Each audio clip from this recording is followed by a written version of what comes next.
Gracious Father in heaven, Lord, we just want to thank you for bringing us through another week, bringing us close near, Father, the Sabbath hours. We praise you and thank you for the blessing of all that is taking place in the international camp meeting and for the videos that have been posted that we could be watching thus far. We ask you, Father, for a special blessing tonight as we open up the Sabbath and study your word, that we might have a greater understanding as we continue to study the history of the United States and the Constitution. We ask for a special blessing, Father, upon our sister Allie as she's going to present the message, that you would put a double portion of your spirit upon her, and that all of us, Father, would have ready, quick minds to hear and understand and be drawn closer to you through understanding prophecy. We thank you, Lord, for the blessing of being able to bring us together like this. And we ask this in Jesus' name. Amen. Thank you. Okay, so these notes are partially Sister Adriana's notes and mostly hers actually, and a little bit of mine. So I'll just go from there. I just want to see if I do this. It's an option. Command tab. I'm just trying something. Oh, hang on. I want to get rid of that. Yeah.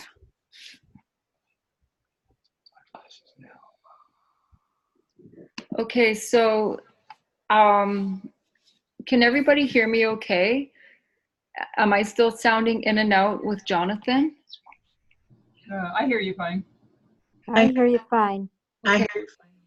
Okay, thank you, because I know Jonathan just left a message saying that he's in and out, and there's another message there. So is somebody else in charge of checking the messages? Or do I do that? We'll all watch. We'll all kind of watch. Okay, good. Yeah, because I just want to concentrate on this. So I have the reform line up that Tyler had done. And I apologize, it's incomplete.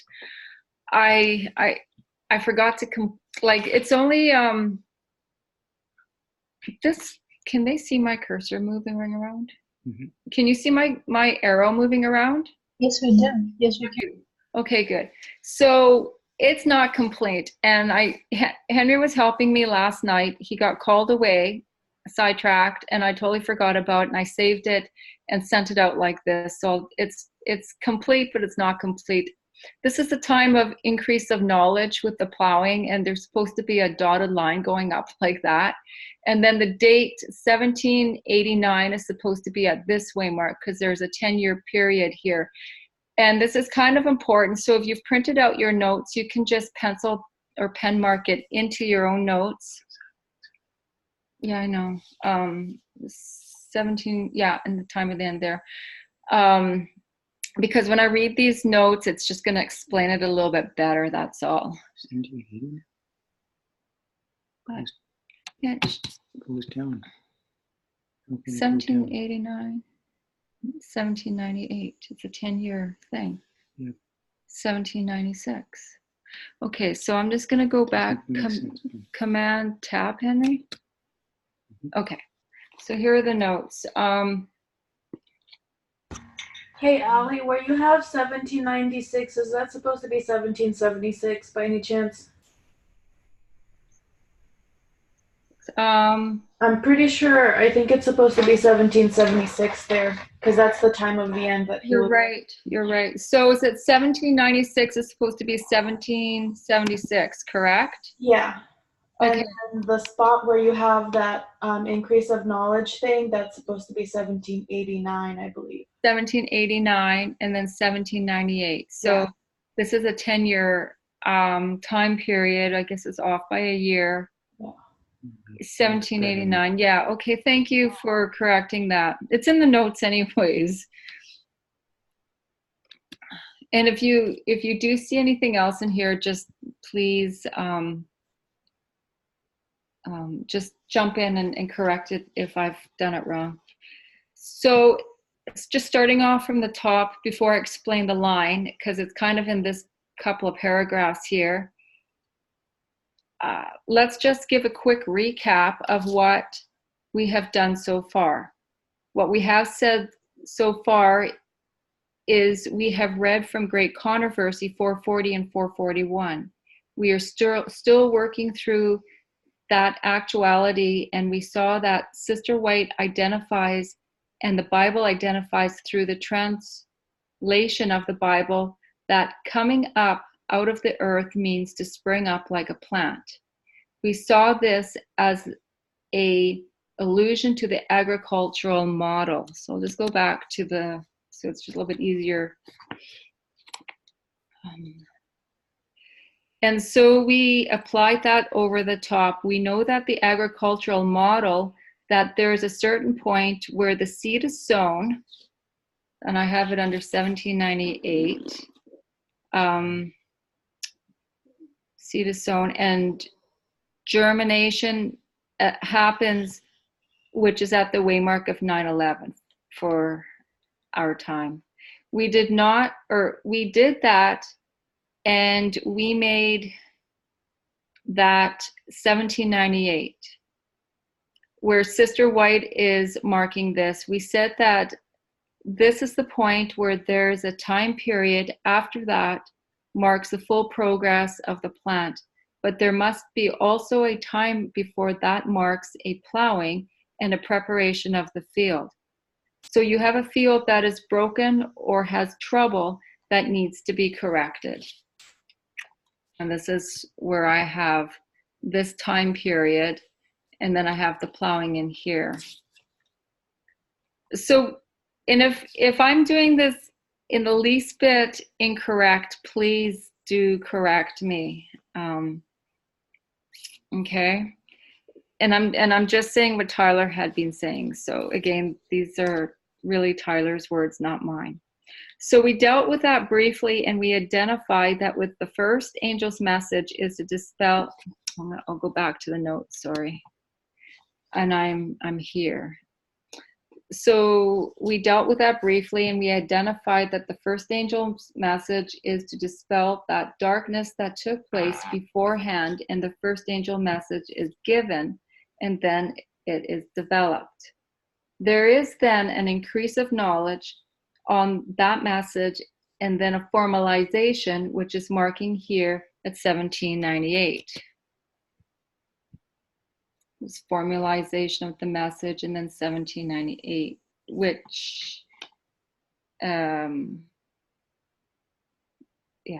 with the Constitution. The message came in. Double check, the note said 89. Just maybe Adriana has it handy. Oh, 1789 right here. I thought it was supposed to be. Well, your note said 89. Yeah, I know. So I think it's where the other line is, where she was just saying.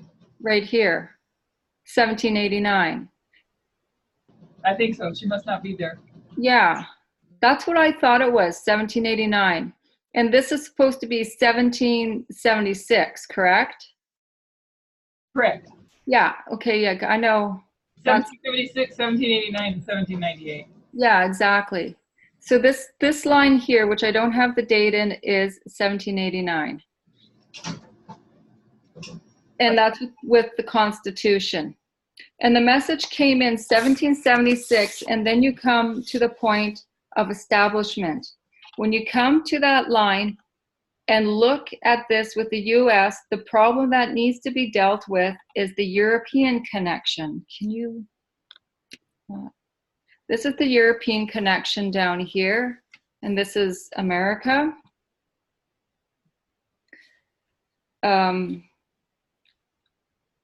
Sorry, I just lost my place. Problem. With the European connection and influence, we identified a chain from Europe to US, and that chain gets broken in 1776 with the Declaration of Independence. So here, the people, and this is the chain from Europe to America, and it's in 1776, which is supposed to be here with the Declaration of Independence. The Declaration of Independence lays out ideas that we identified as radically different. They were the exact opposite of what was taking place here in the darkness. Those principles are only just that at the beginning. Just at the beginning. I'm just going to go back to the notes so everybody has the notes in front of where I'm reading, and I'm just here somewhere, right here. So right here is where I'm reading. They were the exact opposite of what was taking place here in the darkness. Those principles are only just that at the beginning. They are an idea, and through an increase of knowledge of those principles, they come to a point to where those things get formalized into a constitution, and organization begins of that. There's a structure now to those principles. That constitution is the thing that becomes the source of strength and the test for the remainder of its time period. And there is going to be a progressive increase of knowledge that is going to take place from the beginning of this history all the way to the end, just like in our reform line.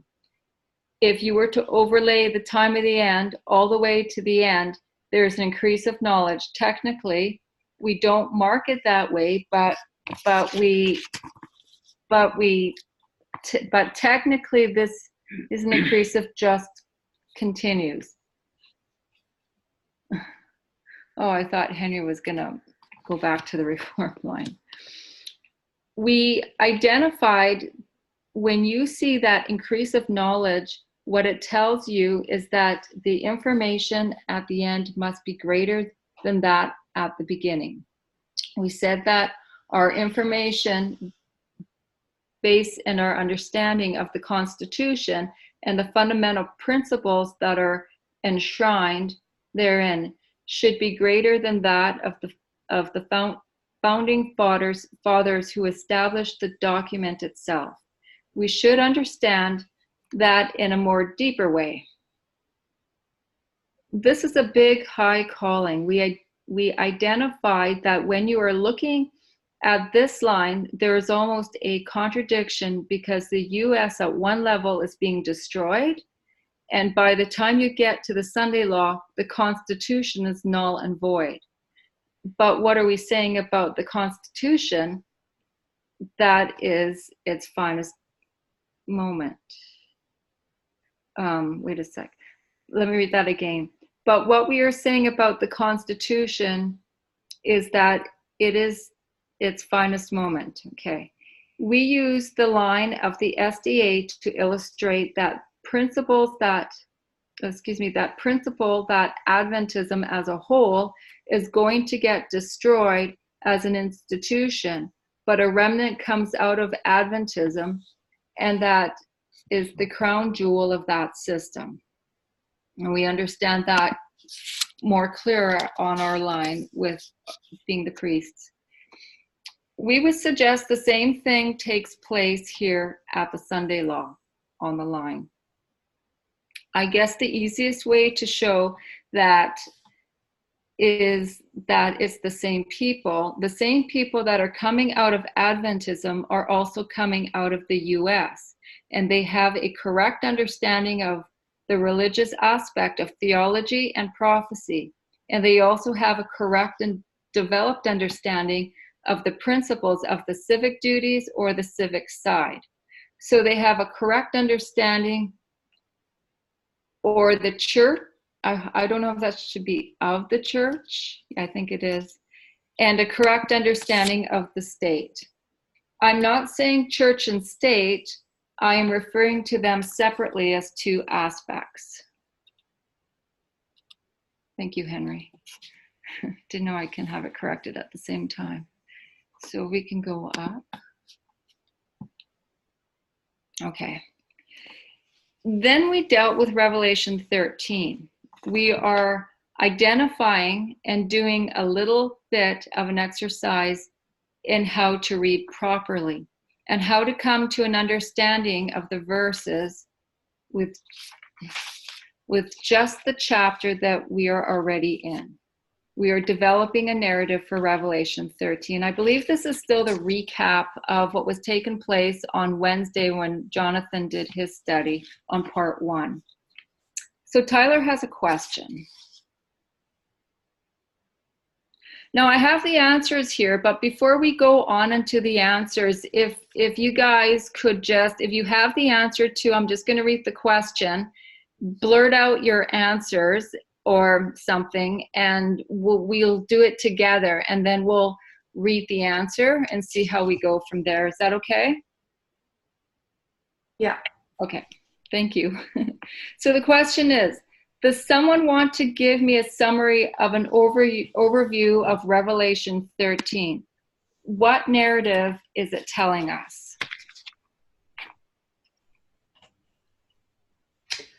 That's the one where he wanted a story, if I remember right. Mm-hmm. And so he wants the story of there's this first beast, that's this bad beast, and it does all these horrible things to all these innocent people. But then another beast comes out of an isolated area, and it's kind of innocent, but it's also really mean, and it ends up doing everything that the first beast did. Right. Yeah, that's pretty much the answer. So I'll read what it says. It says, we said that there are these two beasts. This is Revelation 13, and this is what the story or the narrative is telling us about it. Exactly close to what Adriana had just said. We said that there are these two beasts, the prey, the US, and the predator, which is the composite beast made up of these animals, the papacy. It tells the story of the interaction between these two beasts. What it is really showing is the corruption of the second beast, and it's going back to the first beast to pay homage to it. We ended with a question, and the question is, what is the problem with the lamb that speaks like a dragon? What is the problem with that lamb? And what's the problem with that beast? So that's a question. There's several questions there, but it's all in one. So again, what's the problem with the lamb that speaks like the dragon? What's the problem with that lamb that speaks like the dragon? And what is the problem with that beast? Because a lamb is a beast. And what's its problem, basically?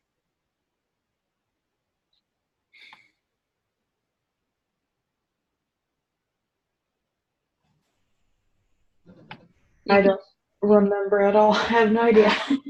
Well, you could read your answer. You just read it. It's right there. That a lamb doesn't speak like a dragon. Exactly. In reality, a lamb doesn't speak like a dragon. So it's not in its character to be a dragon.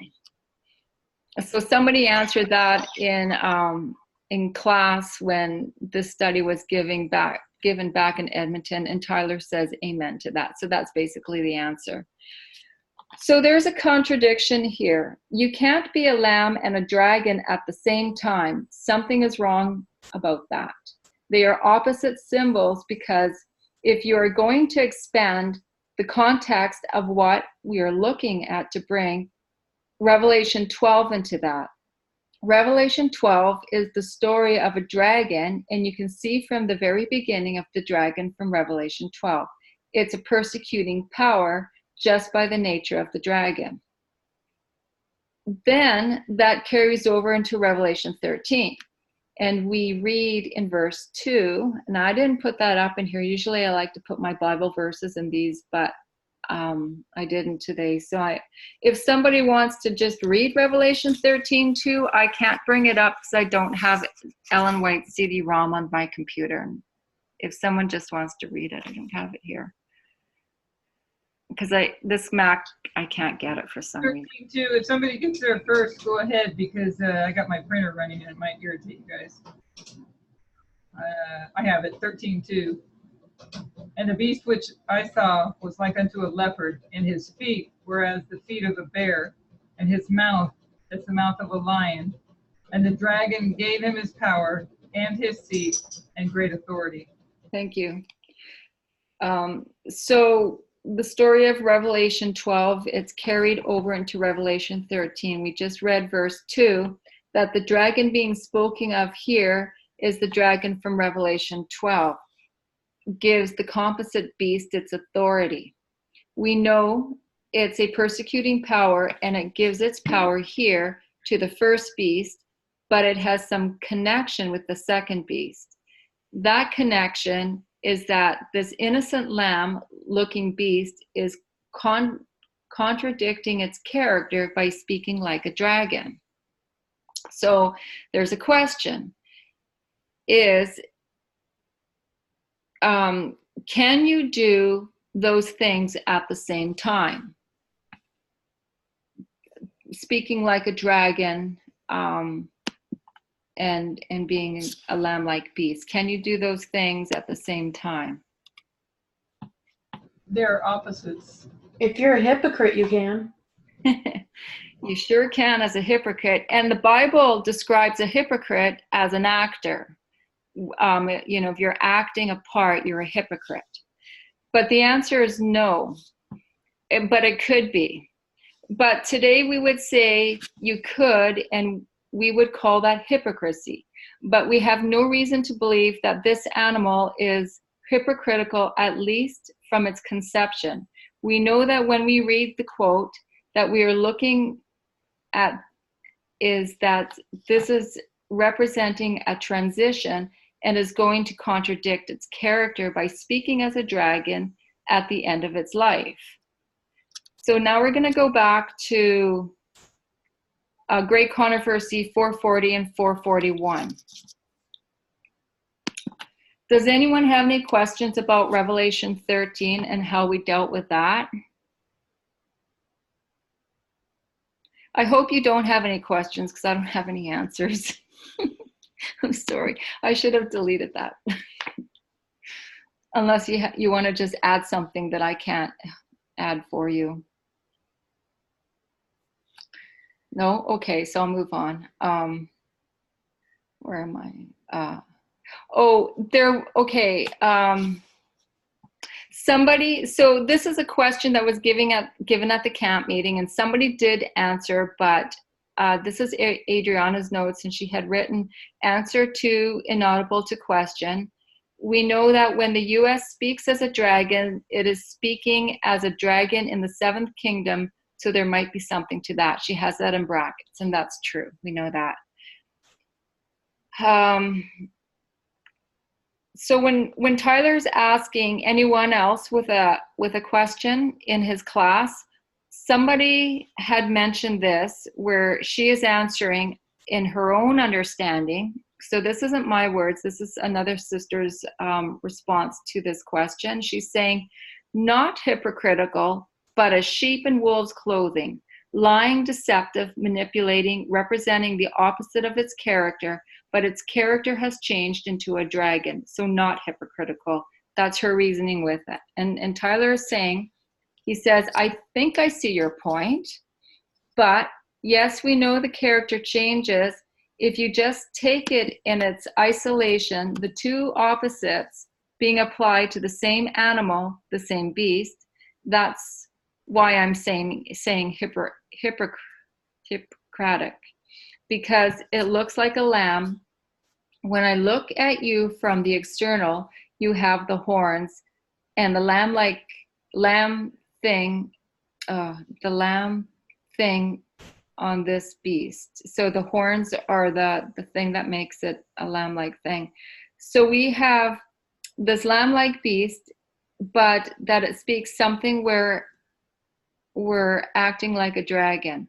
So there's a problem, the conflict between its profession and its action. And those are the two things there, its profession and its action. And then somebody else in that class made a comment that speaking means legislation. Any comments so far? Okay. So if I could ask or make a comment. So speaking of the lamb, and then, so basically it's talking about a progressive two-phase for the symbolism of the lamb speaking as a dragon, where it was once a lamb then a lamb, and a dragon, but you're speaking of it being representing the sixth power and the seventh power, correct? Well, there's going to, as I read further into the notes, it's going to give the description of what the lamb-like beast is. Like, we know it's America, and when America started in 1798, it was innocent, it was youthful, it was free from bad stuff, right? Yes. And it had its two horns, but then progression to the Sunday laws, at the Sunday laws when it speaks like a dragon, and that's coming in the very near future. And we're already seeing it today as it is beginning to speak like a dragon, where you're seeing the image of the beast being set up, right? Yes. Okay. Does that answer your question?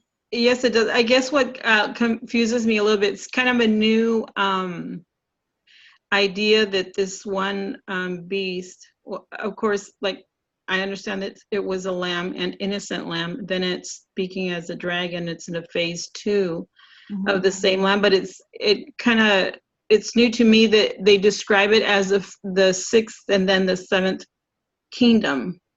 Yeah. The one single lamb, and to me that's kind of new to me. I'd not heard that before. It is kind of new in the last maybe couple years. Okay. The understanding of how that plays out. Yeah. If you watched Sister Tessa's studies on where she definitely lays the King of the South and the King of the North on the line from 1989 down through history, how the fall or the progressive fall of the King of the South and then the progressive rise of the King of the North, you'll see it because the King of the North becomes the premier king. I don't even know if we still use that language still for the seventh kingdom, but it has its power there, and it'll be speaking definitely dragon language then. Yes. So is this? I'm sorry. I must have missed something. So is this speaking the same thing as for example, just Trump being the head of that seventh kingdom? Yeah. And along with the UN or with that group of people. The UN, but not like we think of the UN. Exactly. He wants a unilateral UN, not a bilateral UN. Yes.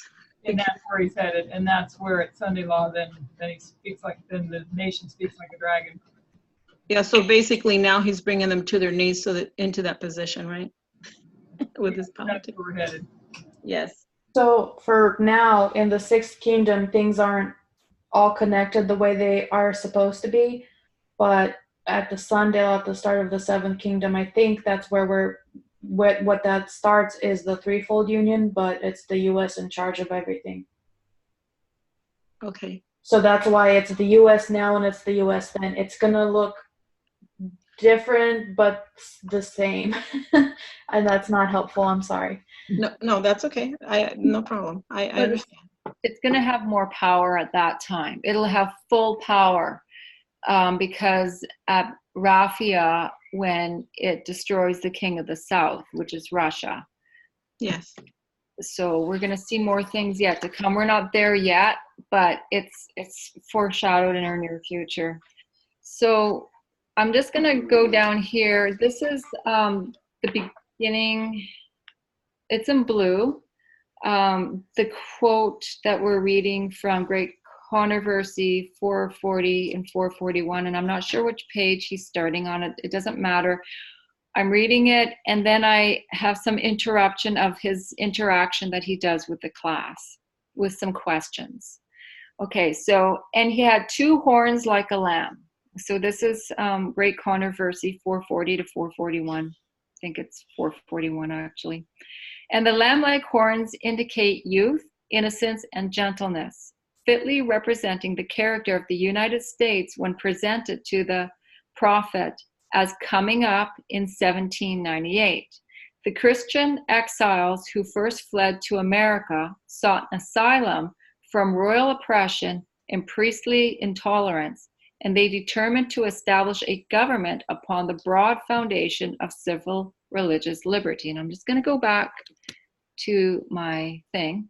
So here they're coming from Europe and they're fleeing to America, and this is the lamb-like beast, America, and it's in its youth in 1798, and it's gentle and it's innocence. Okay. So what has Sister White done in this sentence? And I think I highlighted it in the yellow. She has explained church and state and has given you both sides of church and state. You have the bad side of church and state, which is royal oppression, which is the civil, and then you have the priestly intolerance, the church. Then she says the opposite of the, then she says the opposite of that is the thing that they are trying to fix. The way they are going to try to fix it is by introducing civil and religious liberty. She gives you both sides, the church side and the state side. There's a problem with both of them. Then Sister White is going to connect the Declaration of Independence to the Constitution and bring them together. And she goes on to say, it's a blue, the Declaration of Independence set forth the great truth that all men are created equal and endowed with the inalienable right to life, liberty, and the pursuit of happiness.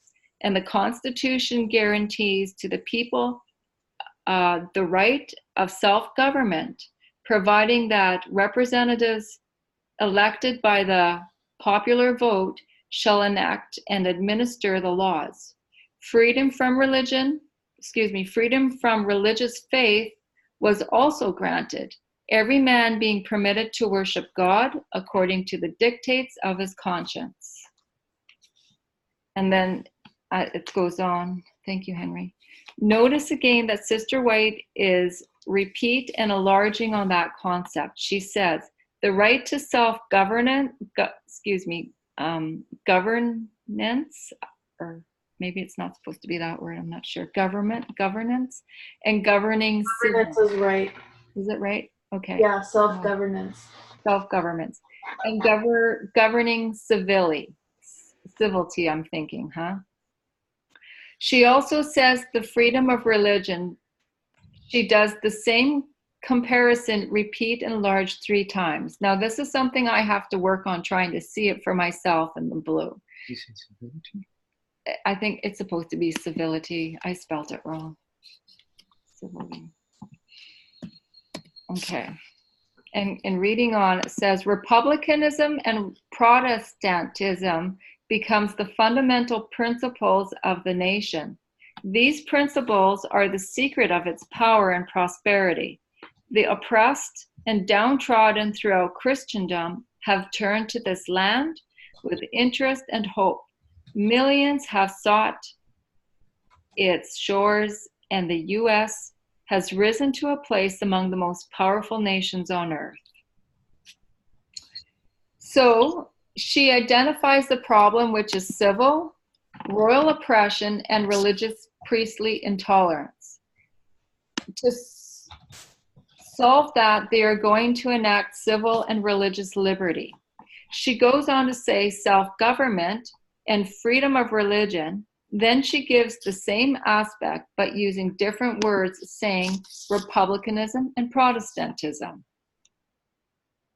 So question, can someone define for me Republican and Protestantism using the paragraph?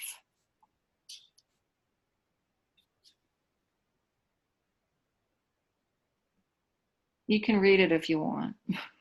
This is a good chance for you guys to try this out because it's interesting what he points out here.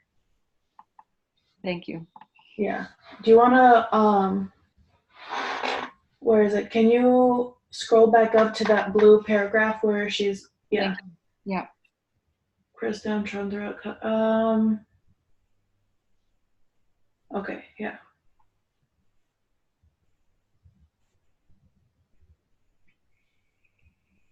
If somebody wants to read it, read the blue paragraph and give it a shot, go ahead.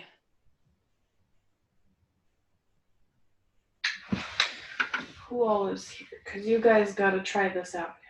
Be some more interactive. Christine, Jackie, Phil. Yeah, what's that question again? So the- Valerie? I'll read you the question again. Can someone define for me Republican and Protestantism using the paragraph? And the paragraph is in front of you. It's in blue, Great Controversy 441.1. Let's see, I don't know. I guess that's up above. There's 3 paragraphs or 2 up above. I know, but I'm just looking at this paragraph here. Okay. It's Well, Paula's I had a note on this from Tyler's original study. It's been a while back. And I have civil liberty under republicanism. Okay. That's right. And Protestantism is true to God's laws. That's kind of my own wording there, but the principles of God's law. So that one was the one that people were having a hard time with understanding what Protestantism was. Would the Protestantism be the freedom of conscience? I mean, would it entail that? Or? That's right. Yeah. Because it would be the freedom of choice. I guess republicanism would too also, if there's a choice to vote for leaders in the government. Mm-hmm. Okay, good. Those are some good thoughts there. Yeah. Does anyone else? It's all there. I can just read it really quick too. But that's basically what it is. It's republicanism is free from royal oppression. It has self-governance, and Protestantism is free from priestly intolerance and has freedom of religion. That has to be religion. Oh. Okay. Remind me to ask a question that just popped into my head once we're done going over the Protestant thing, because I never thought of this before, but I have a question when you're done. Do you want to do it now or after? No, because you have to get to the bottom line of what his point is on Protestantism. Yeah, okay, that's good. Okay, I'm looking forward to it. So I'll just read on. So the question was, can someone define for me republicanism and Protestantism? And that's using the paragraph we have before us. And the answer is republicanism is free from royal oppression. It has self-governance, and Protestantism is free from priestly intolerance and has freedom of religion. So Sister White is giving a repeat and enlarged several times at the same thing. And this is our parable understanding. And this, I'm still working on this because I can't say I quite see it myself yet. I'm working on it. Go up to the paragraph, the blue one before the one that you have up. Right there. So let's do that then, because let's look at it and see what he's talking about. Okay. So do you want to read it? Sure. So you have, it says, the Declaration of Independence sets forth the great truth that all men are created equal and endowed with the inalienable right to life, liberty, and the pursuit of happiness. Okay, so that's one thing. And the Constitution guarantees the people the right to self-governance. Self-government, providing that representatives elected by the popular vote shall enact and administer the laws. Freedom of religious faith was also guaranteed, every man being permitted to worship God according to the dictates of his conscience. So it's kind of like it keeps going between civil liberties and religious liberties, and then civil liberties and religious liberties, back and forth. And that's your repeat and enlarge, because she's just repeating it and then adding the information to bring it more. Yeah, she's not just, she's using different words to describe the same things. Exactly. So you can put all those things in one column and the things that have to do with like religious freedom in the other column. Conscience, endowed with inalienable rights, things like that can go, yeah. Freedom of religious liberty, dictates of the conscience, and I think inalienable rights, all those three can go in the Protestantism part of it. And then for civil liberty, you have all men are created equal, guaranteed, the Constitution guarantees self-governance, and you have the popular vote to enact laws. Yeah, Yeah. so that's like every sentence was a little bit different, but talking about the same issues. And then I think it goes even into the next paragraph with the Republican and Protestantism became the fundamental principles of the nation. The principles are the secret of its power. The oppressed and downtrodden throughout Christendom have turned to this land. Okay, no. So yeah, it wasn't that other paragraph. Okay. Okay. Thank you. Mm-hmm. So again, just to repeat this part, to define republicanism and Protestantism, using the paragraph which we have, republicanism is free from royal oppression, it has self-governance, and Protestantism is free from priestly intolerance and has freedom of religion. Okay, so I could just still read this. Sister White is giving a repeat and enlarge several times is the same thing. Republicanism would be civil liberty. It would be self-governance, and Protestantism is religious liberty and freedom from religious faith guaranteed by the U.S. Constitution. What is the problem with Protestantism and republicanism? And then he asks it this way, is what is the problem with the United States? Does someone have an answer for that? I think he had trouble expressing his questions, but his question is, why should it be wrong to say that the strengths of America are republicanism and Protestantism? Okay. Because if we are looking at a certain one of those the way we always have, because we're saying that the United States is not a Christian nation, right? Mm-hmm. And the strength of it is that it's not a Christian nation. So when you say that its strengths are republicanism and Protestantism, that kind of should sound wrong, right? Mm-hmm. And I think that's why he's saying that it's a contradiction of the First Amendment. The First Amendment allows freedom of all religion, not just Protestant. He goes and you'll see. But he does say it's not, but that's coming further down, like what you're getting at. Yeah. Like he does say that America is a secular nation. It's not based on religion at all in 1798 when it was established. It's never supposed to have been. Exactly. Yeah. So as a lamb with two horns, what would the two horns be? What two powers would the two horns be representing? One of them, I'm sure we all agree, would be republicanism, but in place of Protestantism, what would that look like? It is Protestantism, the other horn. It's just not what we think that Protestantism is. Okay, Right. so in the history of what has occurred, or the I guess you could say the progressive changes that have been made to the Constitution, at this point it does represent that, because of the errors that were, because of the changes or the amendments that were added to it. Is that correct, or am I explaining myself right? I'm not understanding what your question is exactly clearly. What's representing? Because I understood, and we're saying now that it was an error. Our understanding was erroneous. Of what? Of the two horns representing Protestantism and then republicanism. I think Well, that they're right, but our understanding of what a Protestantism is in this context isn't quite. the definition that was that Tyler answered to the question earlier Yes. on what is republicanism and Protestantism, that's what true republicanism and Protestantism is. But when those horns broke, what they're calling republicanism today is no longer republicanism. And what they're calling Protestantism is no longer Protestantism. It says republicanism is free from royal oppression, it has self-governance, and Protestantism is free from priestly intolerance and has freedom of religion.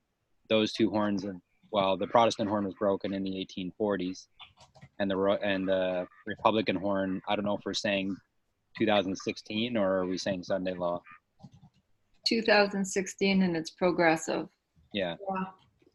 And it was 1844, April 19, right? That the Protestant horn was broken. Yes. Okay. Does that answer your question, Patty? Yeah. Yes, it does. It helps. Yes.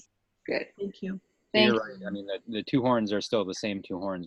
I don't think we were in error. It's just that the horns, these two things have changed their characteristics over time. Okay. That's what symbolizes their falling, is the breaking of that horn, is because they were supposed to be pure and act like this, but they didn't, and so then they were broken. Okay.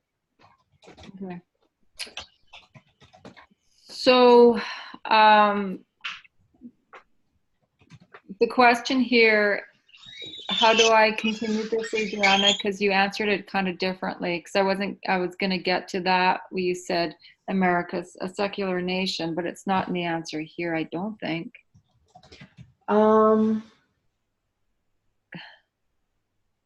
Just keep reading. I think you'll get to it. I'll get to it. So the question is, what is the problem with Protestantism and republicanism? Or what is the problem with the United States? That's the same kind of question. And I already gave the answer, so I'll just go right into it. It's a contradiction of the First Amendment. The First Amendment allows freedom of all religion, not just Protestantism. The First Amendment in the USA is the Establishment Act or clause. Now, I know I spelled clause wrong, but it's okay. And it doesn't allow the government to choose a faith for you. So clause is C-L-A-U-S-E, not cat clause.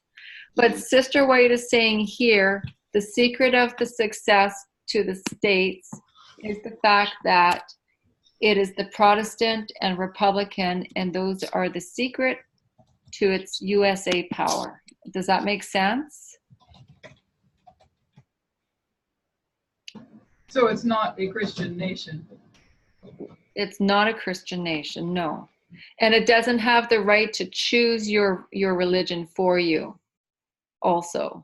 That's what the First Amendment is in the US. It's the government has no right to choose what faith you're going to belong to, whether you're Protestant, Catholic, Lutheran, Adventist, whatever. You choose. You have that freedom of religion. But that's not what Protestantism is anyways, and we're going to read on. Because a lot of people have a misunderstanding what Protestantism is, and the history's in here. I would almost argue that where it's, what does it say? The First Amendment allows freedom of all religion, not just Protestantism. I don't think that Protestantism is a type of religion. I think Protestantism is an idea. It's freedom from an oppressing, it's like freedom from a dictator within a religion. Well, we're coming to that right now. So let me just continue. So there seems to be a contradiction where the USA is Republican and Protestantism. But the First Amendment is saying that there is a separation of church and state, but it also sounds like she's enforcing a religion for the USA. Now, when I'm saying Sister White, if I go back, scrolling back up into that quote from Great Controversy, it says like, it's almost sounding like she's enforcing a religion for the USA, but that's not what it is. So there's a question given to the panel, and here's the question for you. What is the definition of Protestantism? To protest. Protest what? Church and state combination. And religious oppression. Be more specific. I think those are better answers than what's actually there. Because I think they're more, Well, because if you look at I mean, Protestantism from whenever it started was the 1600s onward. But church and state has been a problem throughout the history of the world, and essentially God has raised up Protestants to fight that. But yeah, it's saying the protest of Rome, but that's just one example. It is the protest of Rome. And the question is, who were the first people to protest Rome?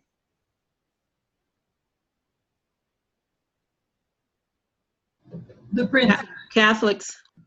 No, not Catholics. It was the princes. And who were the princes? That was like the princes when they had the Diet of Spires. Yeah, it was the German civil leaders, the princes of the German civil leaders. Yes.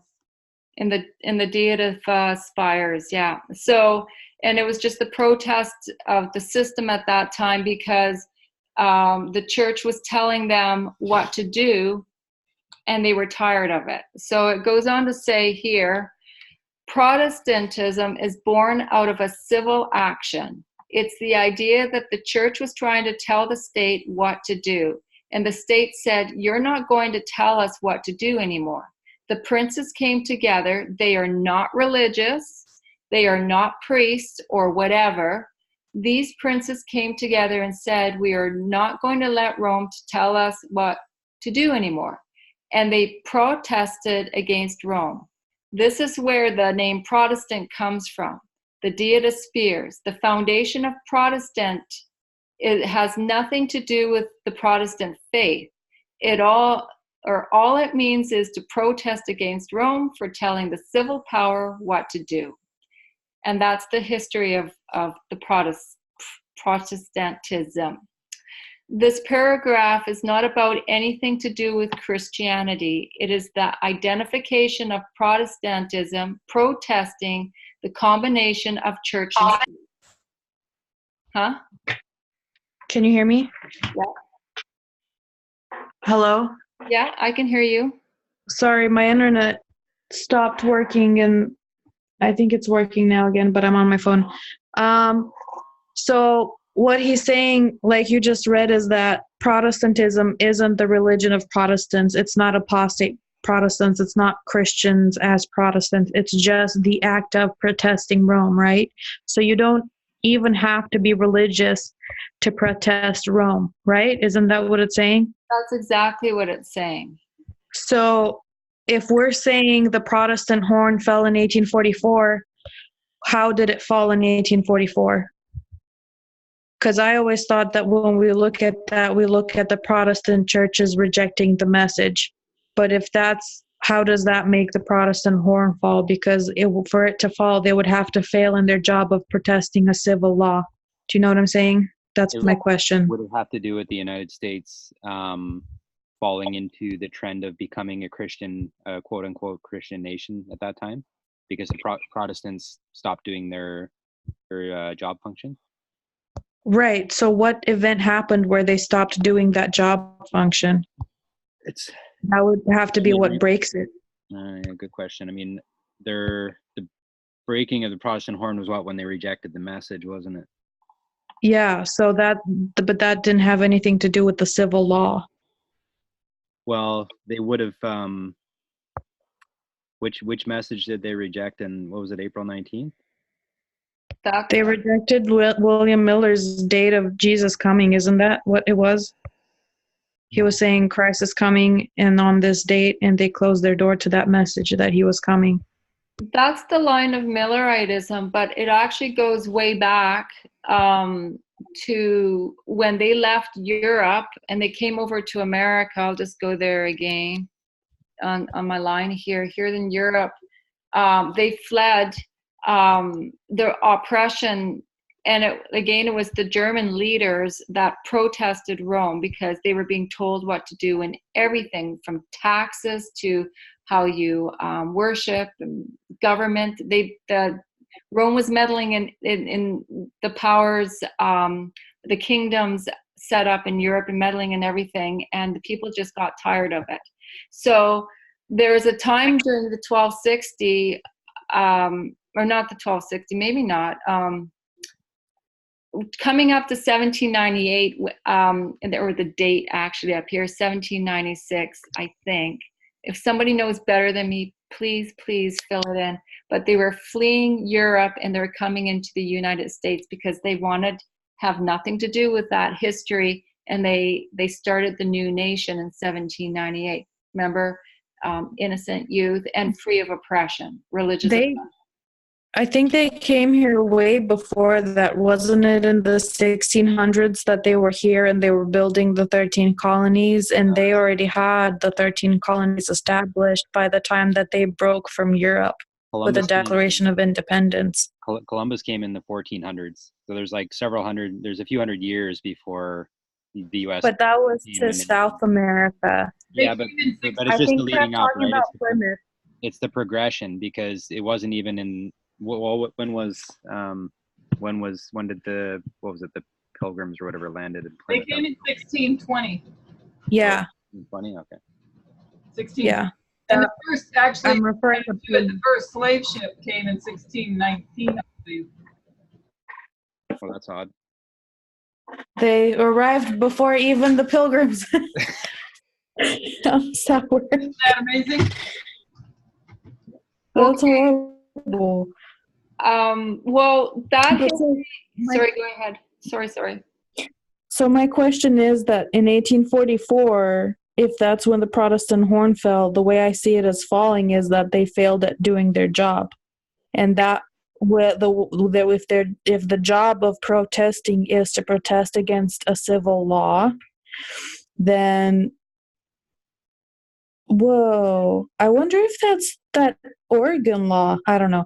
Anyways, it would have to be failing to protest against a church-state combination in the civil law. Isn't that what their job is? Okay, was that the history of 1844 then? Because for me, is they just rejected the message, the Millerite message, because of the time setting that Christ is going to come on the certain date in the future. How is that feeling to be a Protestant, though, to protest against the religious church combination? I think it's something that could probably be looked into. It's a good question. Yeah. But when you look at the first line of failure in the Millerite time, it was on slavery, which was oppression. They didn't protest that. They were on the wrong side of the issue. They were actually the ones holding the slaves. So there's probably a lot more that we can dig out in regards to that horn being broken. Maybe the date that we have is incorrect, but it's still the time period, I think. I don't know. These are good points. I never even considered this before, but maybe we do have to relook. I don't know, at April 19, 1844. But I think that Protestant, I mean, that's established in our movement for years and years. I don't know if we can, I don't know. The date is still significant. The date is still what it is. It's just whether or not that's when the horn broke. But it's a different, that Protestant horn breaking in 44 had a different understanding. We just explained that than it does with this freedom from oppression. I'm not sure. I can talk to Tyler about it, actually. I don't mind emailing him this question because it's a really good question. I don't have an answer, though. What would Seventh-day Adventists have to do with that? When they would have been the ones, if they hadn't apostatized, well, they weren't protested. Yeah, but they weren't Adventists at that time. They were still the Millerite movement during that time. They were Protestants. Yeah, and they were coming out of the Protestant church. Okay. So yeah. they made up the body of Protestants then. No. They made along with the with others. If it was Millerite people, but it wasn't. They came from all backgrounds of Protestantism, and maybe there were some that weren't even in a Protestant church. Well, I think it's because that was their probationary door. April 19th was their probation. It was the period when you had to transition from being a Protestant to becoming a Millerite and accepting the message in the movement. So there were no Adventists at that time, and Millerites was, what are we talking about? I guess they were called Millerites at that time, but that was the transition, much like Seventh-day Adventism to present truth. Yeah. And from Rome to the Protestant churches, so they were being called at the time to advance in the light, and they refused to. So then that group, that there was an advance, but they stayed behind. Yeah, Allison, Hmm? can we bring in the Sabbath? Oh, yes, please. Would you like to pray, dear friend? Yeah.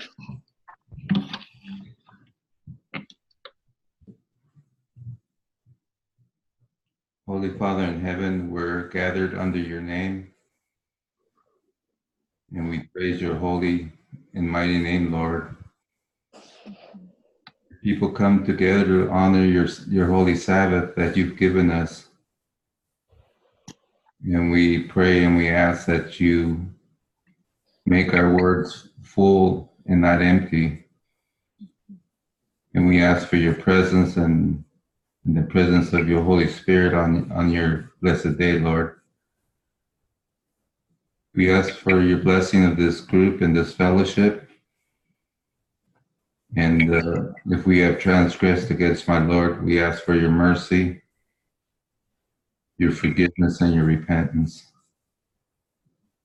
And we pray in your holy and mighty name, in the name of Yeshua, through the name of the Father, the Son, and the Holy Spirit. Amen. Amen. Thank you. Thank you for doing that. Okay, so what's that? I still wonder, because the thing is that you remember how Sister Tess said that the Millerites, besides a couple areas, they don't really have a lot of external events on their line compared to ours. But they're going to have to, because of the way we're learning that things were, they had to have had some kind of things. So I don't know, because I remember finding that Oregon black laws for the black people weren't allowed to go into the state of Oregon because of a skerfuffle that happened. And that happened in July 5th, I think, in 1844, right before their midnight. So I'm not sure if there's going to be like external events that come out later where we can place their test and the test of Protestants and stuff. So I don't know.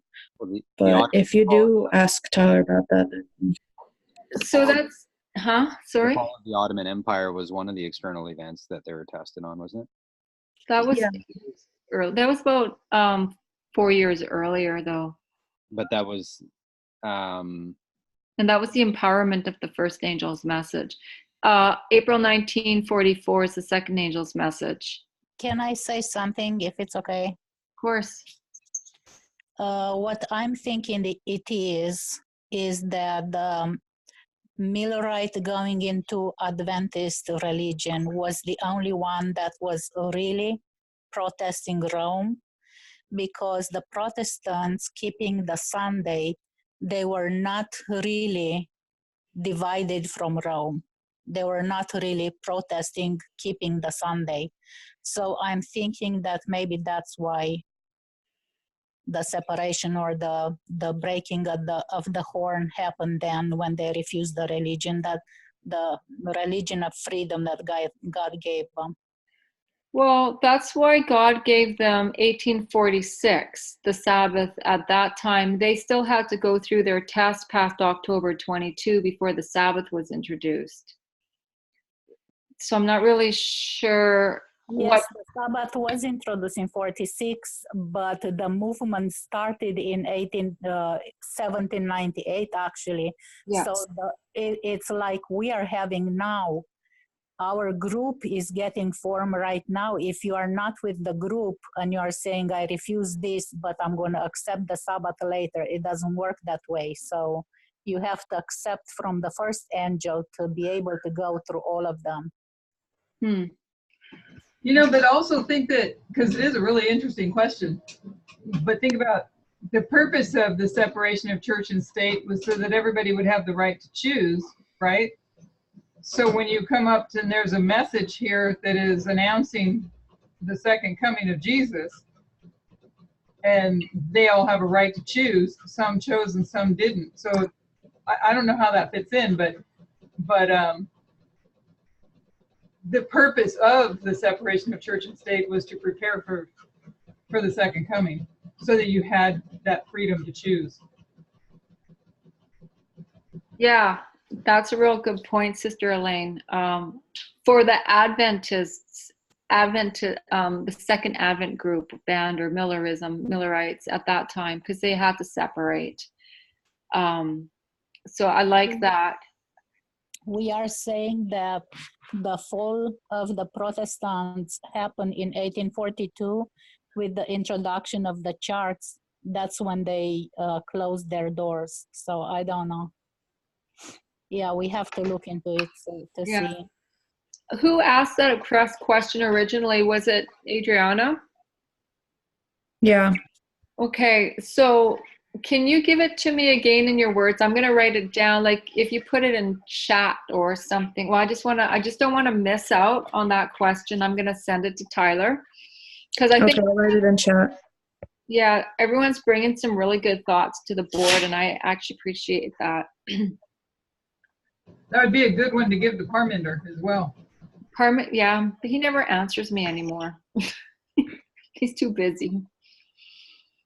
Or Elaine, if you have, if he's writing you, could you ask him that question too? Or are you too busy? Like I can do it, but I like to get an answer. I can do it, not right now probably, but I can do it. We just want to find out the distinction about what made them, how does it relate to them no longer protesting by rejecting the message, correct? Right. In April 1844, how does it relate to this of the Protestant horn being broken? Right. Because it's not my understanding that it is a progression of the Protestant horn exactly in the Millerite movement as it is in our movement, because Jeff did bring it up in 9/11, and now we see it more so at the election in 2016, and it's still progressive until the Sunday Law for republicanism. So I'd just be kind of curious how that is. Okay, so are we good to move on? I just put it in chat. Thank you. What's interesting too is that the fact that being said, the Protestants closing their doors in 1842, and though they continue to exist, they're the group that are going to unite church and state. We can see them now. I mean, we can see as time has gone on their work, that their purpose for them is being fulfilled in our, right before our very eyes at this time, and they're in the government. Yeah, that's true. Okay, so again, just going back to I'm not going to read that again. We discussed who or what the definition of Protestant is the protest of Rome.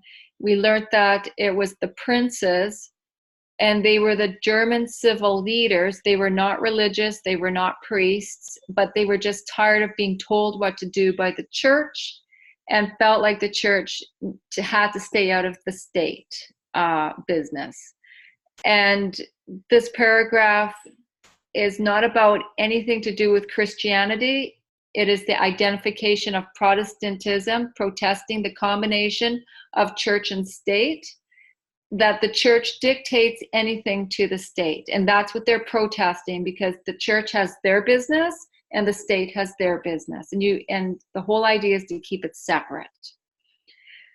This quote makes the USA a secular government, which it is important to see. It's not established on any faith. And it's a very tricky situation where you can trap yourself in making the USA a Christian nation. I think we've already covered some thoughts about that too in this discussion. 1798 was the beginning of the Constitution, and they go for 10 years. And I'm just going to go back to the reform line. Whoops, sorry. Oh, there's chats here. Oh boy, there's a whole bunch of chats here. I haven't seen a single one of them. Well, I'll just close it for now. You guys can read them better than me. They're not on my page. But, okay, hang on. 1798 was the beginning of the Constitution, and they go for 10 years. So here, this date, what did we say this date was supposed to be on this reform line? It was, excuse me, 1789. In the first page, I'm just kind of here. I'm not going to go back to it. I'm just going to read it because I have my handouts printed out. And it says here, we dealt with that briefly and identified that the first angel's message is to dispel the, Sorry? Does somebody want to say something? No? Okay. Okay, going back to the first angel's message is to dispel the darkness that took place beforehand, and the first angel message is given and then it is developed. There is then an increase of knowledge. So through here, there's supposed to be a dotted line with an increase of knowledge. On that message, and then formalization, which we are marking 1789. So 1789 is supposed to be this date here with the Constitution. So the Constitution, is this what it's saying, that the Constitution was prepared in 1789? That's my question to you. That's what I'm reading in my notes. What was that again? Sorry. I'm asking, 1789 was the Constitution. So this line here on the reform line is 1789, and this is where the Constitution, the American Constitution, was written. Is that correct? Yeah. Okay, thank you. I think the Constitutional Convention was in 1788 for like 6 months long, I think, if I'm not mistaken. And then the 1789, they finalized it. Okay, good. I think. Right. Sorry, I'm drinking a horrible green smoothie right now, and it's getting stuck. My mom doesn't have a Vitamix, and she has a cheap big mixer, and it's too chunky for me. And the fiber is stuck in my throat. Okay, so going back to the notes, just wanted to look at that reform line for a minute. And here in 1789 was the beginning of the Constitution, and they go for 10 years, and I just referred to the reform line. Oh, yeah, this is where I was supposed to delete this. Cut info, Adriana's notes. Okay, so moving forward, I want to just go forward now. Time is it? I'm only on page 4 and it's 10 to 8. What do I do?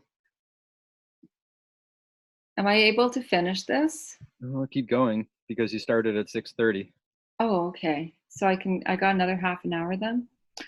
Okay. Moving forward, I want to read a quotation from Patriarchs and Kings. Before I do, I want to just bring us back here to the problem in Europe. Is it a European problem? Is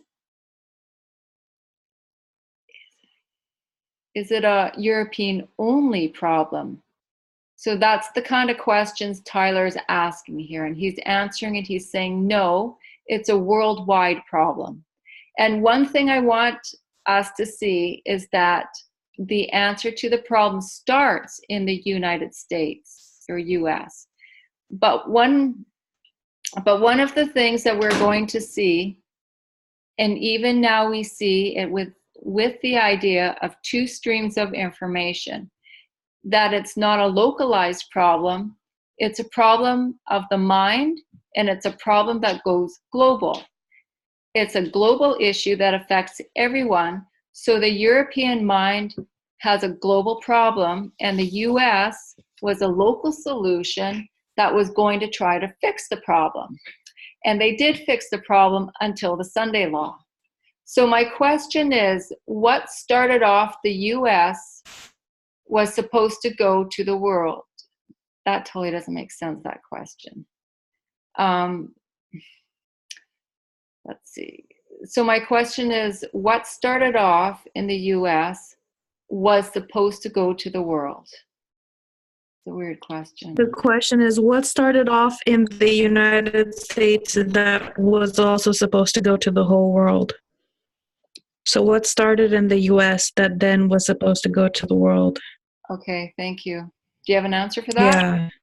Go ahead. What time frame is that talking about?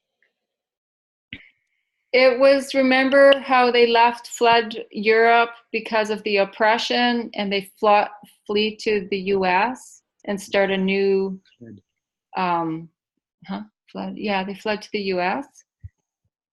And they started a new government in the US, or colonies or whatever. The original plan morphed before they carried it out worldwide. Exactly. Yeah. So what was supposed to go to the world that started in the US? Principles of the Constitution. Okay. Yeah. Exactly. The Constitution. All the countries have it in their own way. So it did, and what you see take place is from this point forward, from 1780s, you have similar situations taking place in France, with France having a very similar constitution, and they are trying to do the same thing. They are trying to overthrow the European problem. What's the problem with France? There is a distinction between France and the US because they are trying to do the same thing, and they have the same tools to do the things to some degree. What I mean by tools is they have the same constitution to some degree, but one brings you to freedom in 1798 and to the US and all that, but the other one takes you to Napoleon, and we understand that history with Napoleon. So there's a problem. They actually start out the same way, but they end up in complete opposites. But part of the reason was the influence of the people. But what I want you to see is the same time this is taking place in the US, that the idea of freedom that was established here begins to sweep across the world, and many people look to the US at the same time as we want to do what the US did and overthrow our masters. To overthrow Britain and India, to overthrow the French or the Dutch or the colonial powers, the institute and institute the same thing, that there is varying success around the world. So it's the same thing. But what I want us to see is that the idea that started in the US, the goal of what God was trying to do was not to isolate the truth and make an isolated place of freedom, but to spread freedom around the world, as to spread the idea of freedom in the mind, by example.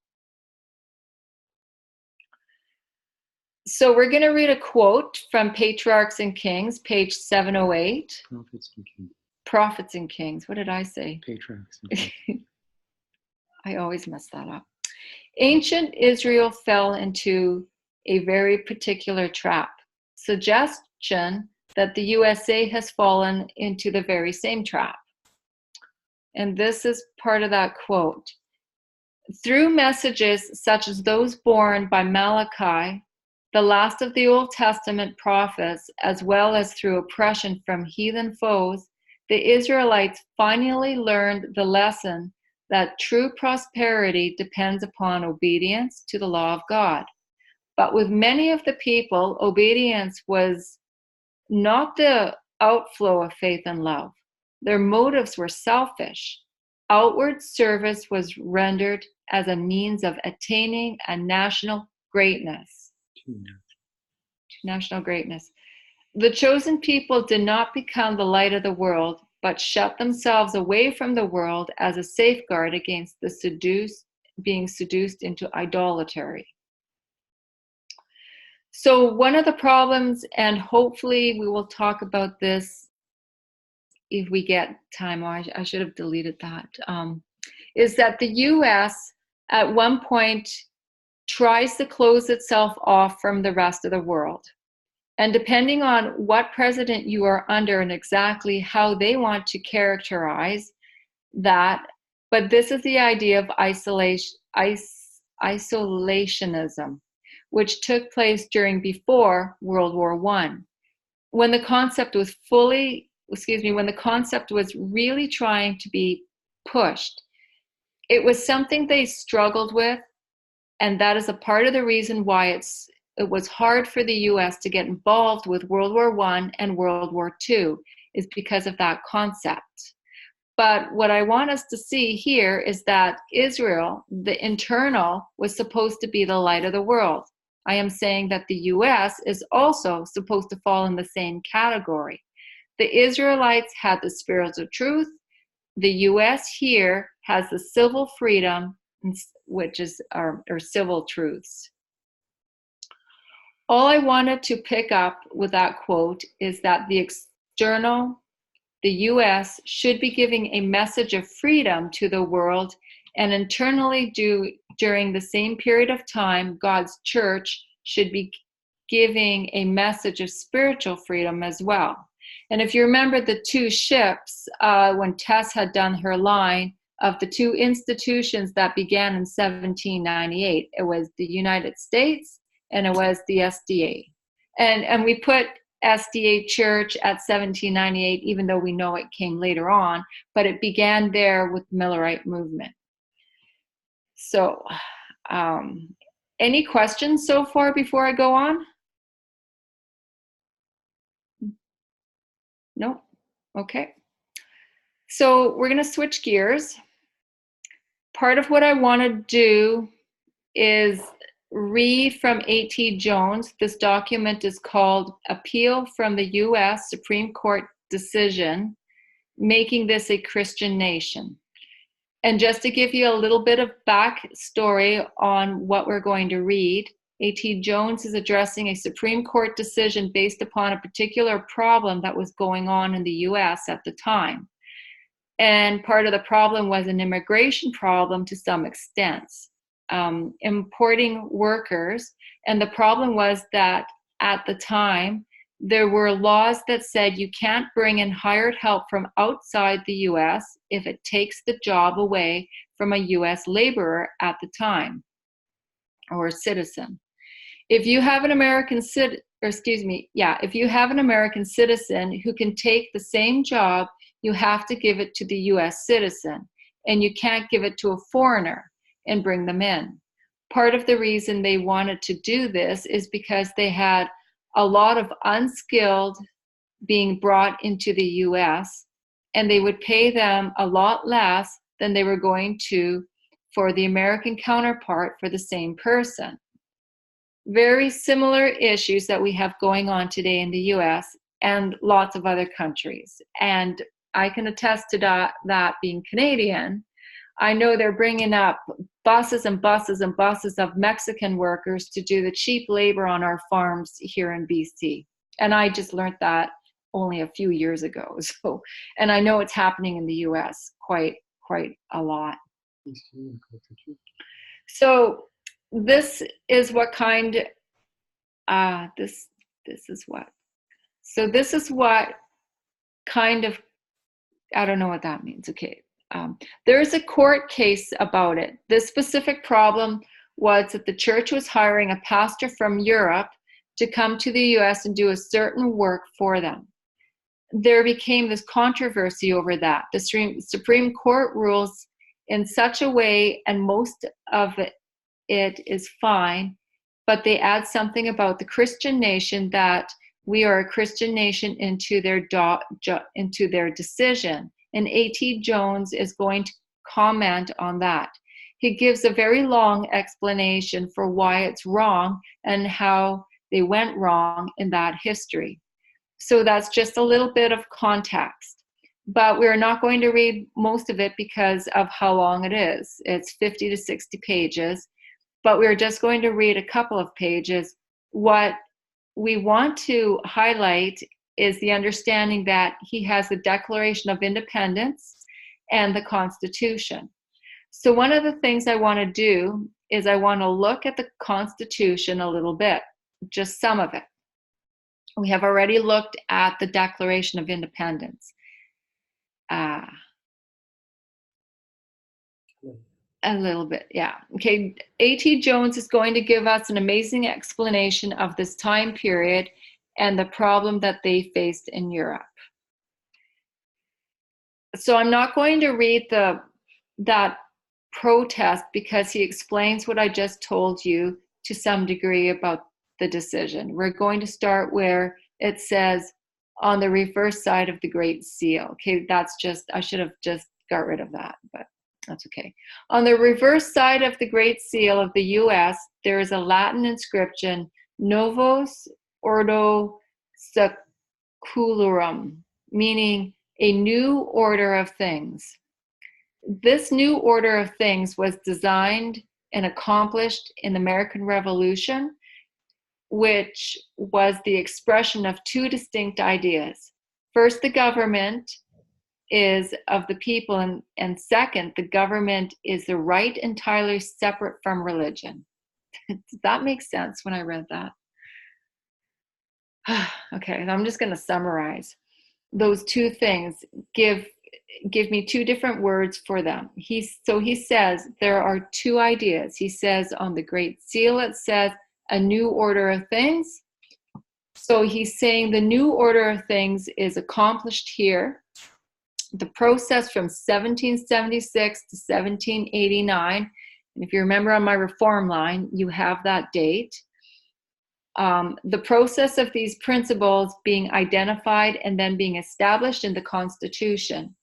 It is the overturning of the established order of things.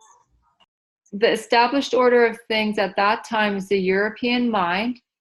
It's the European influence. So he's saying it gets accomplished here, and he says there are two things. He says the first one is religion. The first one is that government is of the people, and the second, that government is of right entirely separate from religion. So give me two words that classify those two phrases. And I made it bold, and it's republicanism and Protestantism. He is using that without saying those words. He is saying those things. So republicanism by A.T. Jones' definition is the government, or is that government is of the people, and Protestantism is of right entirely separate from religion. That answers our understanding to the problem of the word Protestantism. He is using the same idea, but he is framing it in a different way. That answers to the problem we were stating before. So the new order of things comes with the American Revolution. Did all of that just make sense? What I had just read in black slanted is this blue couple of sentences here. Okay. These two ideas are but the result of one grand fundamental principle, the chief cornerstone of American institutions. And this is briefly comprehended, and nobody expressed the following words of the Declaration of Independence. So somebody has a chat. Could somebody read the chat? Because I don't. I'm just sorry. I'm just still wondering because when I think back to 1844, I still feel like we're thinking that's the churches, but what he's saying and pointing out is Protestantism has nothing to do with the churches. Exactly. Yeah, because America is not a religious state, it's secular. Yeah. And it wasn't just like Christians or Protestant Christians here. It was all kinds of deists. I don't know what those are, but apparently there are a lot of those. Right. And so they all failed to protest it, even based off of their experience. They should have known that where they came from, what they're supposed to do. Because there's an internal and then there's an external. So I don't know. I'm still wondering about that, how that horn falls. If it's not the churches, it's protesting in general. Okay. Did I read this blue paragraph? Yeah, I read this, didn't I? These two ideas, I'll read it again. These two ideas are but the result of the one grand fundamental principle, the chief cornerstone of American institutions. This is briefly comprehended and nobly expressed in the following words of the Declaration of Independence. I like that. So now he's going to tell you what that phrase is, or what the principle is, that the cornerstone of the American institution. And he says that first you can see it in the Declaration of Independence. He is going to quote from the Declaration. We hold these truths to be self-evident, that all men are created equal, that they are endowed by their Creator with certain unalienable rights, that among these are life, liberty, and the pursuit of happiness, that to secure these rights, governments are instituted among them, deriving their just powers from the consent of the governed, that when any form of government becomes destructive of these ends, it is the right of the people to alter or abolish it and to institute a new government, laying its foundation on such principles and organizing its powers in such a form as to them shall seem most likely to affect their safety and happiness. Thus, in two sentences was annihilated the despotic doctrine which, springing from the usurped authority of the papacy to sit in the place of God and to set up and pull down kings and to bestow kingdoms and empires at its arbitrary will, had become venerable, if not absolutely hallowed, by the precedence of 1,000 years, the doctrine of the divine right of rulers, and in the place of the old, false, and despotic theory of the sovereignty of the government and the subjection of the people, there was declared to all nations and for all time the self-evident truth, the subjection of the government and the sovereignty of the people. So it's going to explain what that meant. It means, so what he's just done there, it's switched. The papacy was saying the doctrine of the divine right of rulers, which is monarchy and kings. They are saying they have a divine right to be your ruler, and he is saying that all gets overturned, and the self-evident truth that the founders realized with the principle of not, and they had divine rule, but the exact opposite of the subjugation of the government and the sovereignty of the people. So the government is now subordinate to the people. This self-evident and unalterable truth of the supremacy of the rights of the people in government was set forth as the fundamental principle of the government of the United States when the national constitution was formed. For the preamble that for the preamble to that document announces that we, the people of the United States, in order to form a more perfect union, establish justice, ensure domestic tranquility, provide for the common defense, promote the general welfare, and secure the blessings of liberty to ourselves and to our prosperity, do ordain and establish this Constitution for the United States of America. So, what has just happened?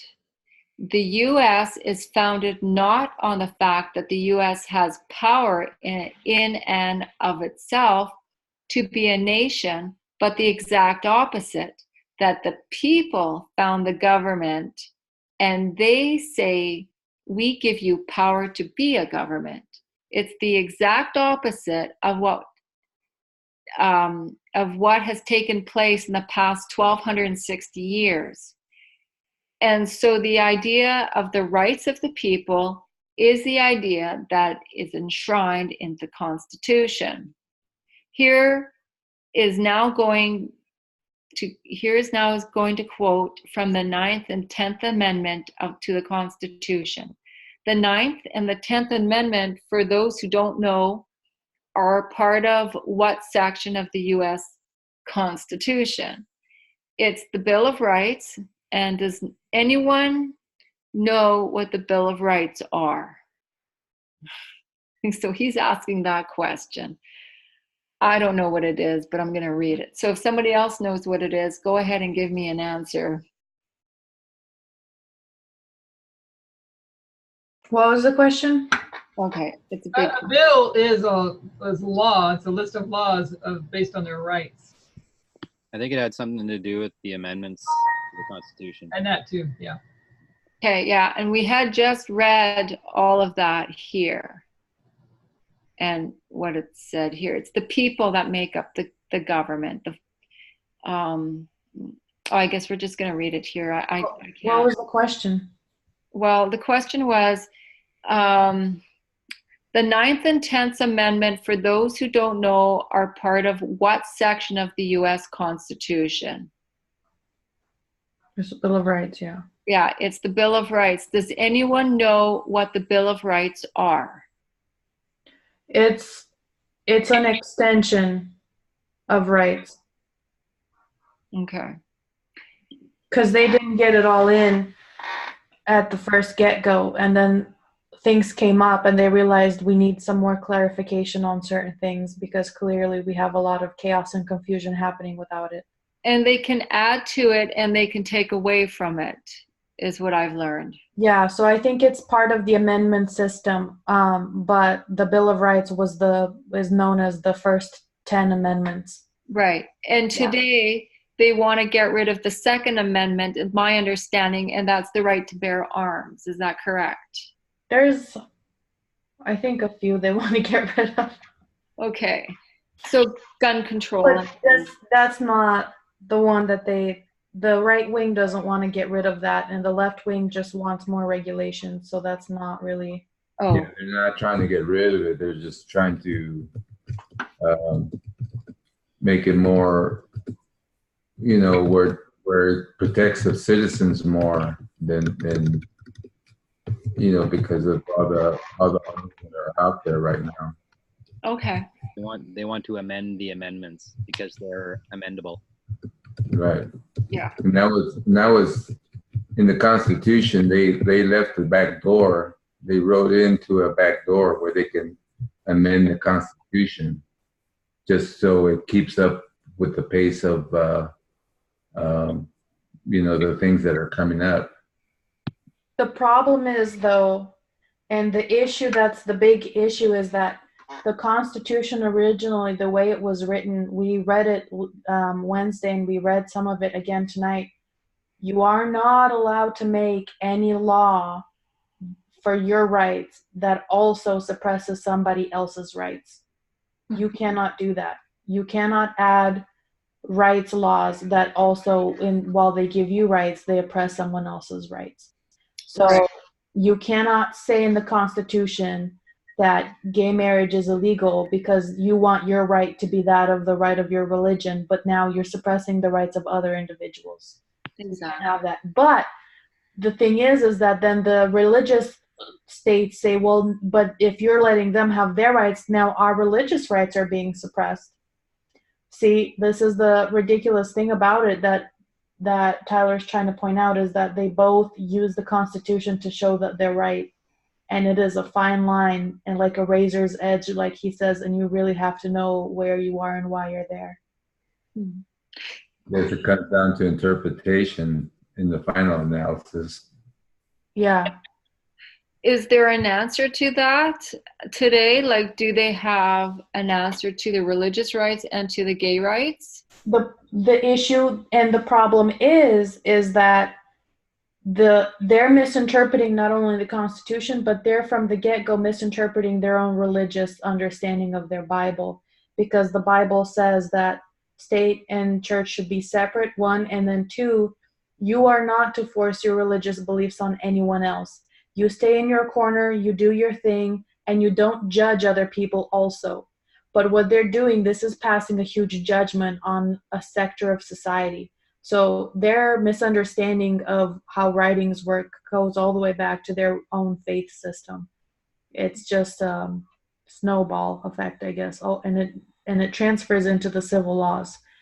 But because, see, this is why we have to have these lines and understand them clearly, because it's going to get to a point where it'll be so hard to see who's right and who's wrong unless you have a prophetic line showing you the way through all this mess, because it can get really tricky. And I remember some Ellen White quotes where the way she was talking, it seemed like it was going to be very difficult to tell the truth, to tell who's on the right side of the issue. And I always wondered about those, like, how could God allow this? It's not that, it's just that that's how evil things have gotten, but he made every way of escape out of that. With this message, you have every answer that you need so it can guide you. But it is really tricky navigating some of these arguments, and that's what Tyler is trying to point out. And we're gonna keep going in this, and you guys will see. But it's really interesting. I wonder if, if you look at the churches, I mean, I feel like they're going to come out on the wrong end of just about everything. I guess the Protestants, because they just made a lot of mistakes along the way and they rejected their job function. But if you go back to, I guess, the 1800s, the churches were uniting with the state for a lot of reasons, for tax reasons and everything. So today, if you have, let's say, people in the gay community that are saying that a pastor, they want to go into a church and be married within that church, well, because that church is already tied to the state, technically they have to do it. If they had it kept separate from the state, if the religion had been separate from the civil government all along, then they could cry religious suppression, that they're, that these people are forcing them to do something that goes against their conscience. But because they became, I don't know, like tax exempt, what is it, the 501c3 or whatever? I don't know if that's what you would tie it into, or it probably goes way back even further. But because they tied themselves to the state, they kind of shot themselves in the foot. And so now they're trying to cry religious oppression, and they don't really have the right to do that, which is, Well, that's the same mistake that the Seventh-day Adventist Church made in 1863 when they asked for aid to keep their youth from going into the war at that time for the draft system. And they've got the government help ever since. And for all the mistakes that the SDA Church along the way, they're going to be in the same situation, having to marry somebody who wants to come in that might be homosexual. You just can't judge against that, because now they're tied into the government system. And they were supposed to be separate, just be a movement and not become an actual church in 63. So it's no difference from the Protestant churches. SDA is along the same lines as well, right? Yeah, it's like for temporal comfort. I think Ellen White, I know I've heard either Ellen White or it was in one of the studies that the organization of the church wasn't all wrong. Like, they were supposed to organize, but I think it was more the uniting with the government for a temporal prosperity, I guess. It was to keep their kids from going to war or the draft or whatever. But I don't think that the organization as a whole was like in 1863, should be considered bad, because I'm pretty sure that in the studies they were saying it wasn't all bad. It was the right thing to do at the time. It's just maybe they stepped out a little too far and attached themselves to the government. Okay. So going on, the question was, does anyone know what the Bill of Rights are? So I'm going to read it. It's going to say, this is important. So the Constitution says that all the things it says, and one of the things that it adds is a means by which you can change or amend or add things to the Constitution. Okay, and I said to the amendments. So it's to the Constitution that you can add or amend. This is the amendment system. You can add things to the Constitution. So there's an amendment system, and the first thing they amend, the first thing they do is add something called the Bill of Rights. And the Bill of Rights is the first 10 amendments to the US Constitution. The reason this is important is because at the time of the people who want big government, highly involved government, and the anti-federalists are the people who want small government. And they have this battle that takes place. We will probably talk about that at some point. So the Bill of Rights was placed, and there is a sort of compromise for the anti-federalists to appease them, because they felt that the Constitution didn't explain their rights well enough as individuals. They wanted to be explicitly mentioned that they had certain rights. And these two rights make up the last two amendments of the Bill of Rights. They are important. They are part of a more special part of the Constitution. They are the last two thoughts of the Bill of Rights. Okay. Going to read this. And the truth became an essential and everlasting fixture of the government, which the 9th and 10th Amendments are adopted. The enumeration of the Constitution of certain rights should not be construed to deny or disparage others retained by the people. I hope I pronounced this word properly, disparage. Disparage. Oh, brother. But I like your accent on it. I was thinking it sounded French. Kind of did. Oh, brother. Shame on me. Okay. These are a couple of things I want us to pick up. One is that the enumeration of the Constitution of certain rights. So that was a question. But which rights are enumerated? What kind of rights are these? These are the rights you can't take away, and they are the rights you can't give away. Those are the rights that are being talked about. So you have certain rights that are explicitly said in here. They are not to be used to deny or disparage other rights that are not enumerated in there. A.T. Jones is quoting this because he's identifying that the sovereignty of the individual or the people is greater than the power of the Constitution. He is saying that there are rights that the government can't touch. He is saying you can't use anything in the Constitution to affect my other rights. The powers not delegated to the United States by the Constitution nor prohibited by the states are reserved to the states respectively or to the people. So it's saying again, it's the idea of the sovereignty to the people that the Constitution and the government of the US is getting its power from the fact that it has its own self-evident power. It's getting its power because we delegated, turned over that power to it. We all come together and we say we are going to form a government right now. But we are going to form this government on the basis that everyone here is sovereign and that you have a certain right that I can't touch, nor can you give away any of those have always to be protected. So we come together and we say that, and so I use Sister Christine in this because it was another person's name in the actual study.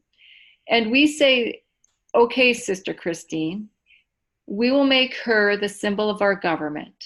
We'll say, Sister Christine, you can have this authority over us, and we are all going to play by the social rule, the social contract, but there are certain things you can't do, and those things you can't do is you can't step on our unalienable rights. What you need to see here is that the sovereignty comes from the individual. This is immensely important when you start looking into this history. And as we go even further into our time today, there is always a question of, let me say it this way, there is always an underlying principle that touches what's being said here about the rights of the individual versus not the rights of that individual. And it's talking about religious freedom. It is, however, the rights of the people with respect to religion with which we have here particularly to deal, as religion is the subject of the Supreme Court decision and the acts of Congress that are to be noticed. The right of the people of the U.S. is to be religious or not religious, each one for himself alone without any notice of interference of the government in any way. It is a natural, it is a natural and constitutional and a divine right.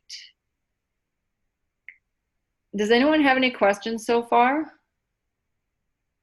it all making sense to everyone?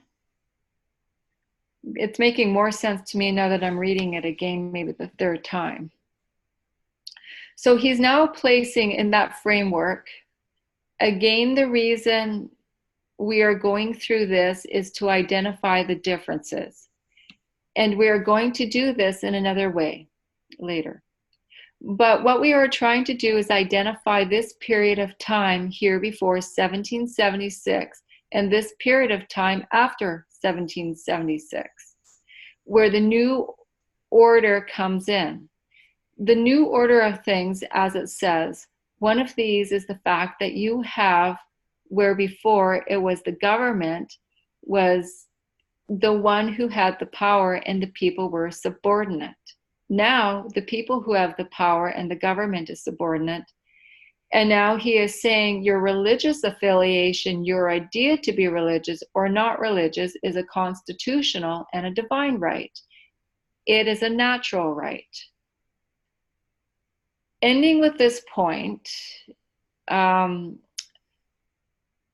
this is an amazing point because they identify something that I think is particularly for us today as we come to the end of this controversy, giving a little of the story that they want to make a law, and it's before the Constitution. It's in the time period of a little bit before. Okay, that's kind of dumb the way that's worded. They are going to try to make a law that says we can support pastors with state money. Basically, what that's going to do is establish a religion because there is an end. There is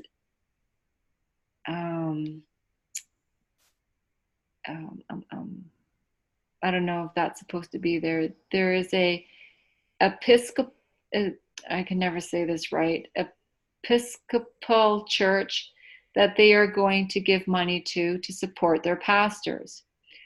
What is going to happen is that Thomas Jefferson and James Madison are going to oppose this bill, and this is in Virginia, a bill establishing the provision for teachers of the Christian religion, that's what it is. And there is a divide over it. One is that Thomas Jefferson and James Madison are going to do is fight against this. They are going to be the opposition. In the United States, you have the federal government. As we all know, you have the US government, it's the federal government, and under the federal government, you have the state government. You have all 50 states. Well, at that time, it was a lot smaller than 50 states. And the state has a government within themselves, and there is always friction and always has been friction between the government, between the US, between of US and its what's this word here? Is this a word? Satiates. Satiates. What does that mean? Satisfy. Satisfied. Okay, thank you. And the friction. Oh, wait. Between the government, between of U.S. and its, was probably states, but I'm sorry. Sometimes when I right click and I try to fix it, it doesn't fix it to what sorry, probably states. Yeah, and it states, you know what? Spell check does that to me all the time. It messes me up. And okay, so I'll read that again. And the state has a government within themselves, and there's always friction and always has been friction between the government, between the US and its states. Yeah, makes much more sense. And the friction and the distinction between the state law and the federal law are really important when we talk about the Constitution, when we come into slavery. It actually becomes important when we talk about a lot of issues, but slavery is the biggest one we're going to talk about. And so I just want to introduce the idea that there is always this friction between the federal government and the state government. This one we're talking about now with the funding of the Christian teachers in Virginia becomes a religious problem. And so James Madison and Thomas Jefferson are going to be the opposition. They are going to fight against this, and they're going to write this long thing. So I'm sorry, my dog was thumping her tail in her dreams. We aren't going to read the whole thing. I just want to read part of it.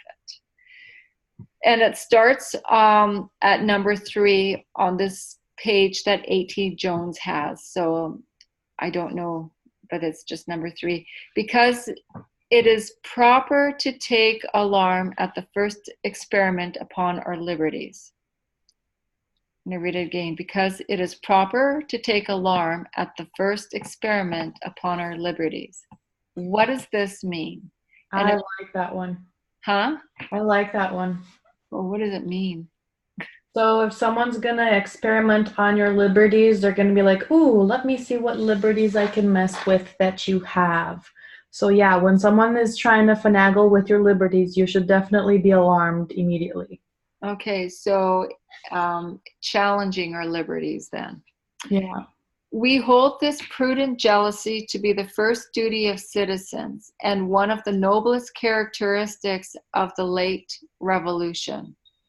So what they're saying is we literally just went through this history where our ideas were challenged, our rights were challenged, and we took offense to that and we got into action. And he is saying that is one of the noblest and one of the first duties of a citizen is to realize when their freedom of liberties are being challenged. Mm-hmm. Oh, I like that. Yeah. Okay. The freedom of America did not wait till usurped power had strengthened itself by exercise and entangled itself in precedents. He's talking about the men in America, American Revolutionary War. Okay, so I should have taken this name out. So for those of you who know this sister, Tiffany, earlier, and I took it out of this whole paper earlier because Tyler was expressing a lot about it. but she had asked a question in the class itself at the time, and she asked, well, what about in God we trust? And he was explaining how that phrase, in God we trust, was on the American money, but it came actually in the 1950s, right? Adriana, correct me if you know, if I mess up here what I'm going to say, or anybody else if you know better. And they put in God we trust everywhere as a slogan kind of thing, in the courthouses, in the schools, on the money, huh? Yeah, mottos and, well, mottos and slogans, aren't they the same thing? Okay, so he's just gonna say, he's just gonna give a little bit more information about that. So in God we trust, those are what I would say are precedents. And we let ourselves get entangled in precedents. Does anyone know what a precedent is? So that's a question. Does anyone know what a precedent is? Like a standard or something? Mm-hmm. That's the next sentence. Oh, Okay. is it? I wasn't even looking. Very good call. I didn't see set a standard. When you set a standard, you set a standard of how we're going to deal with this type of case. There is sort of an understood rule that you are not supposed to go against precedents as much as possible if it's good precedents. He is saying here that the founders didn't wait until Britain entangled itself in these precedents of usurping our power, and we struck before it happened.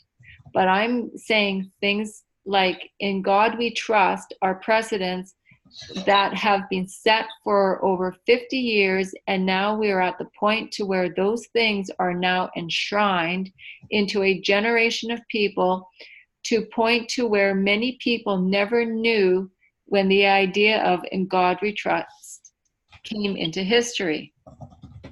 They just take it that we always had it since the conception of the Constitution. They think it's always been there. Those things are the problem. They are identifying it there. Okay, so, because remember in 1798, America was not a religious country, it was secular. We have to separate church and state. And then at some point in the 50s,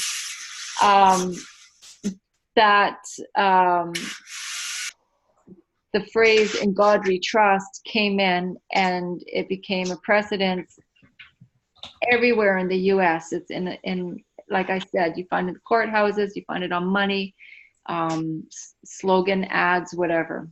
Did Tyler say it showed up in the 1950s? He did. He said both. Someone in the audience, I remember this, someone in the audience told him that it was earlier, and he did say that, yeah, there was the 2-cent piece that had that.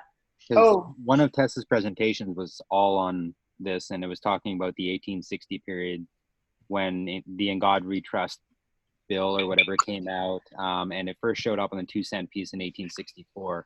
3-cent piece in 1864. You're right, and Tyler did clarify that. It was a 3-cent piece. And so one of Tessa's presentations in Alberta was all about this. It was talking about the In God We Trust bills, and it was all in reference to the 1860s. Okay, good. What I'm reading here, just on Wikipedia, it says that in 1957 it started showing up on the paper currency. So maybe that's what he was talking about. Ah, right. Okay, Yeah, he was. right. Thank you. Did you say 18 or 1957? 1957. Yeah. Wasn't that, huh? I found something here also. It says here, "In God We Trust" became nation's motto July 30th, 1956. Yeah, that's probably what it was when it became the motto. Yeah. The old motto used to be, what was it, E pluribus unum, out of many one, yes, it replaced that. Yeah. Mm-hmm. So it was a gradual thing where the moral majority kind of thing. Yeah. Interesting, at that point of time, it consisted of 13 original colonies, and the letters in that, how do you say that? the Latin word there. E pluribus seclorum? Yes, thank you. Okay, it consists of exactly 13 letters.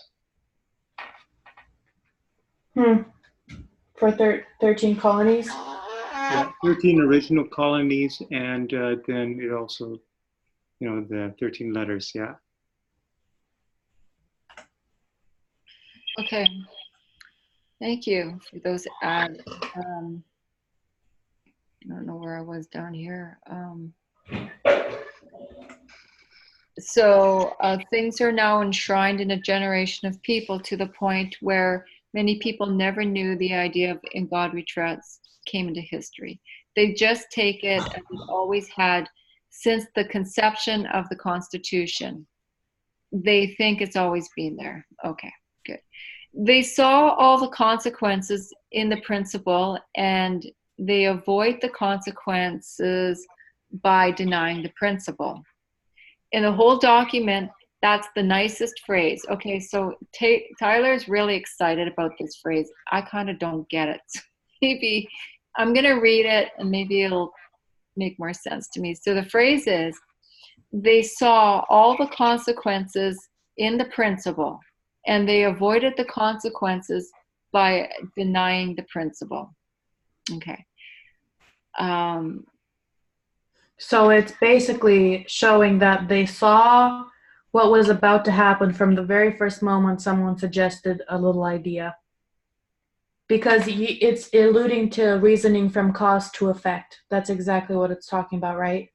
Okay. So you saw what the principle was, and you were able to reason that what that actually ends up leading to, it may seem innocent at first. The first time you see it, it might look like nothing bad about it, but if you reason it all the way to the end and see where it ends up, you can see the consequences. So you don't even accept that first initial idea, and you just, right there, kaputski, no more. But basically, they knew better, but they did it anyway. Okay. Yeah. Thank you for adding. That is reasoning from cause to effect. Okay. Actually, it's even before cause to effect because there is no effect yet. That we see the principle and we see where the consequence leads, and we don't want to go there. They say we deny the principle, thus we never get to that point.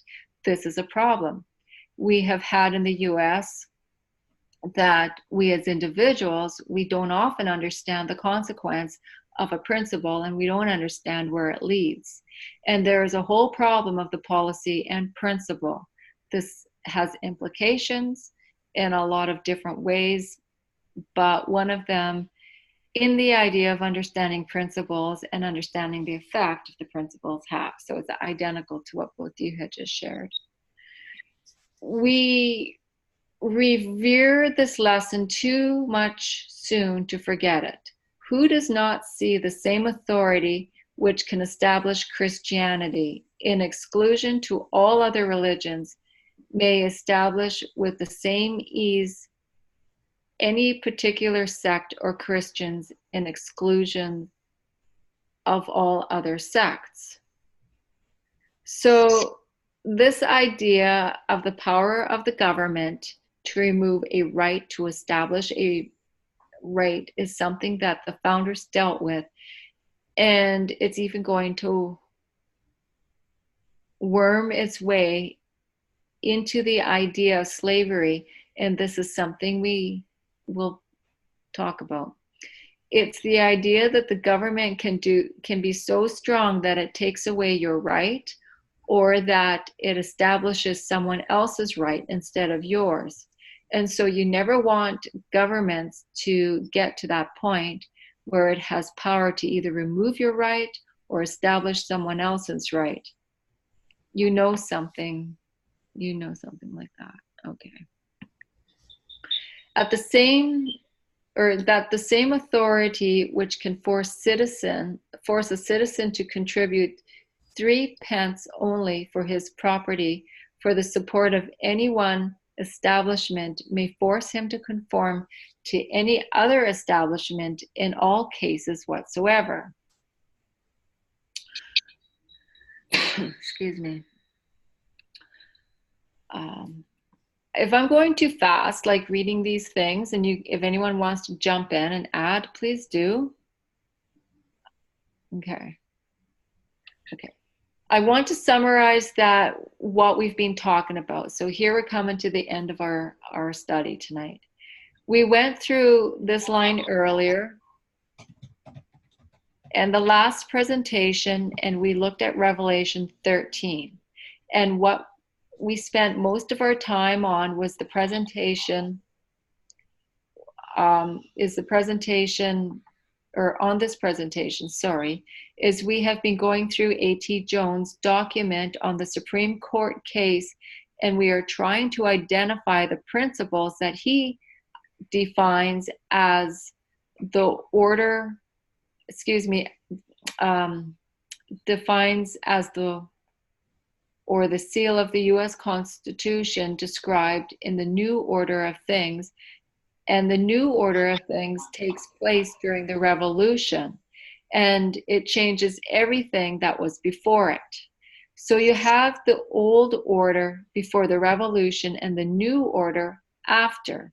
And the new order is established on two principles, and he describes as government of the people, and that government is of right entirely separate from religion. So is Protestantism and Republicanism becomes the new order of things that are written within here. And the principle that undergirds all that is the principle of the sovereignty of the individual over the state. And so what I want us to see is that all these principles are going to become part of the Constitution and are going to affect everything down the line. Now, I just want to go back to my line, a reform line here. So what I had read in that paragraph, this waymark was 1789. Yeah. 89. And in this time period, this is when the Constitution was put in place and these changes had taken place, correct? The cause and effect of this time, what we just kind of read. I'm just trying to wrap my brain around it. If somebody else has a better way of... Say that one more time. What are you saying happened there? The Constitution was put in place at this waymark. Mm-hmm. And all of the effects of what we had just read is right here. It's lame, I know. I'm sorry. I'm really tired. I'm just trying to make sense. I think that's right. Yeah, I'm just trying to... What I just read in the last paragraph or two, we put in this time period. Okay. I'm just going to go back to the notes. Okay, so I think I just read this. So Protestant Republicanism. Okay, so I'm going to read the last paragraph. At 9/11, what we are supposed to do in terms of the pioneers. Okay, that's a question. At 9/11, what are we supposed to do in terms of the pioneers? This is an old thing. Okay, yeah, okay, I'm not going to read on. I want somebody to answer this question. I know Elaine should know it off by heart. At 9/11, what are we supposed to do in terms of the pioneers? That's my question. What do you mean? It's a question. It's not I'm asking it the way it was given in the video, but what are we doing at 9/11 on our line? What are we supposed to do in terms of our pioneers? Go back to the old past and learn from the Millerites? Exactly. And he goes on to say, this is an old thing. We don't talk about it much anymore. At 9/11, we can mark it there, but we know that we have a duty to return to the old paths and get back on track where you have gotten off track, right? In doing so, we realized we need to go back to the beginning of Advent history to understand, where am I? To understand the history in which you live in presently. And once you understand the past, you can now operate and maneuver through the present in a better way with all the spiritual implications. The same thing is true here in the US Constitution. For us to navigate the political world and navigate the conflicts that we know are coming in the future, the idea of the Sunday law, we have to go back to the old paths of the US in the Constitution and see principles that were laid forth in the paths themselves and see where we went wrong and see where they were. We need to do what A.T. Jones said. James Madison said, they saw the consequence in the principle. We need to see the consequence in the principle. Okay, I know it's a repeat there. That's what we need to do, the consequences in the principles. When we see the principle set forth here in the Constitution, we see the principle, we can understand the consequences of where we would be going. And we can extrapolate into the future. Does that make sense, that last paragraph? I know I didn't read it properly. It does. Okay. Does it make sense for everybody? Or should I try to explain it in my own pitiful way? It does make sense. Okay. So, going back to gain the or to learn what they knew at their time, including the restorations of the truth that God was giving us as a people, you know, of course, along with the true understanding of the Constitution and its purposes, so that we can move forward. And that's what I'm understanding that he's saying here, that we need to go back and regain those truths so that we can continue to move forward and have the true understanding of what we are to believe and defend as as individuals. Mm-hmm. Well said. Mm-hmm. Okay, that's good. Any other thoughts that anyone might have to add to this too? Yeah, I have a question for everyone. So does anyone know, because he changed when the time of the end is in his line. You guys realize that, right? Yeah. So we know the time of the end on the reform line that we always looked at is 1798. But he changes the time of the end all the way back to 1776. He calls it the time of the end for America. The time of the end in 1798 was the time of the end for the church, but the time of the end that he was talking about, he was making an application. So he wasn't. I know. My question is, I just want to know why he can put I just want to make sure people caught why he put 1798 where he did. Yeah, because that's when the in the Great Controversy talks about that this nation sprung up like a lamb, and it talks about it being a seed that grew up as a plant. So Right. you would mark the seed at 1798, and if the seed is at 1798, then that means there had to have been a plowing first. Right, and we know the seed is at 1798 because it's at 9/11 on our line. Right. Okay, that's all. I just want to make that clear, so no one gets confused on that. I think the study that Jonathan done on Wednesday gave more light to that. He had it on the board. He explained it. He explained it in the beginning of on the video on part 2 as well, like right in the beginning. Yeah. I never did share it tonight because I just ignored it. I should have said something, but as long as everyone knows that this number is supposed to be 1776, not 1796. So I apologize that my line isn't complete and it has errors Are you able to, if you want, if you're able to correct it and then send me back the file again? Yeah, I'll get Henry to help me do that because I've had a hard time. I'm using Pages. I can do that real quick. I saved them as Word and PDF. I'll just do it real quick. Okay. Yeah, this was challenging for me to use this tonight, to put this together, but sure. And if she does, yeah, she'll do that, but I'll also do it at the same time. I'll try to, like, you'll have to, Henry will help me. If he does.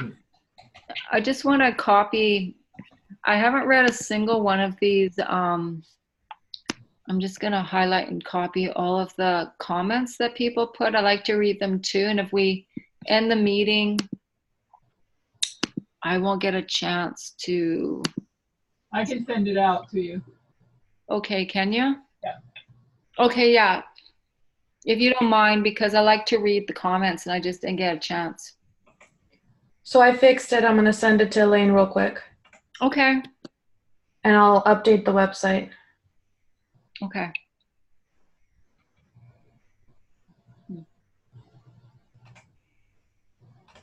Okay. But it was a good presentation. Well, thank you for the notes, mostly. I appreciate the effort you put into the notes too. Yeah, it was. How's everybody doing on Germany? Pretty good. I transcribed part 3 of it for Tess. I did all the notes for it. I'm probably going to end up using that for the Zoom monthly meeting and maybe into rescue. We'll see. But You say number 3 was Tess? I thought that was Parminder. part 6, it's her 3rd video. Oh, okay, I see. Well, you're that far already? I was working on New World Order, and that was before the one you're talking about, I think, right? Yeah, those were more review. This was the one that I wanted to type out, so I did it already. Okay, because I'm doing the New World Order one. I've got notes on her first video, the whatever it was, the new themes one. Hmm.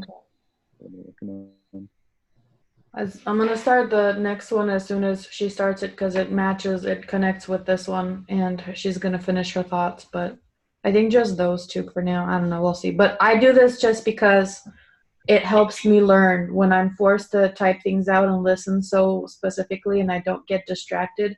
It helps me a lot to learn. So you guys, you know, if you want to try it or just try it. You don't even have to transcribe. Just take notes during.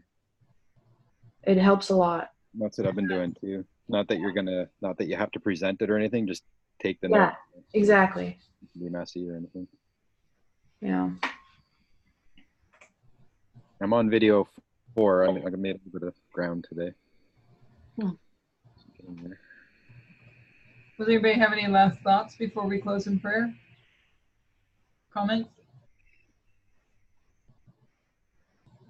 No? No. Okay. Could somebody close with prayer, please? Or volunteer, I mean.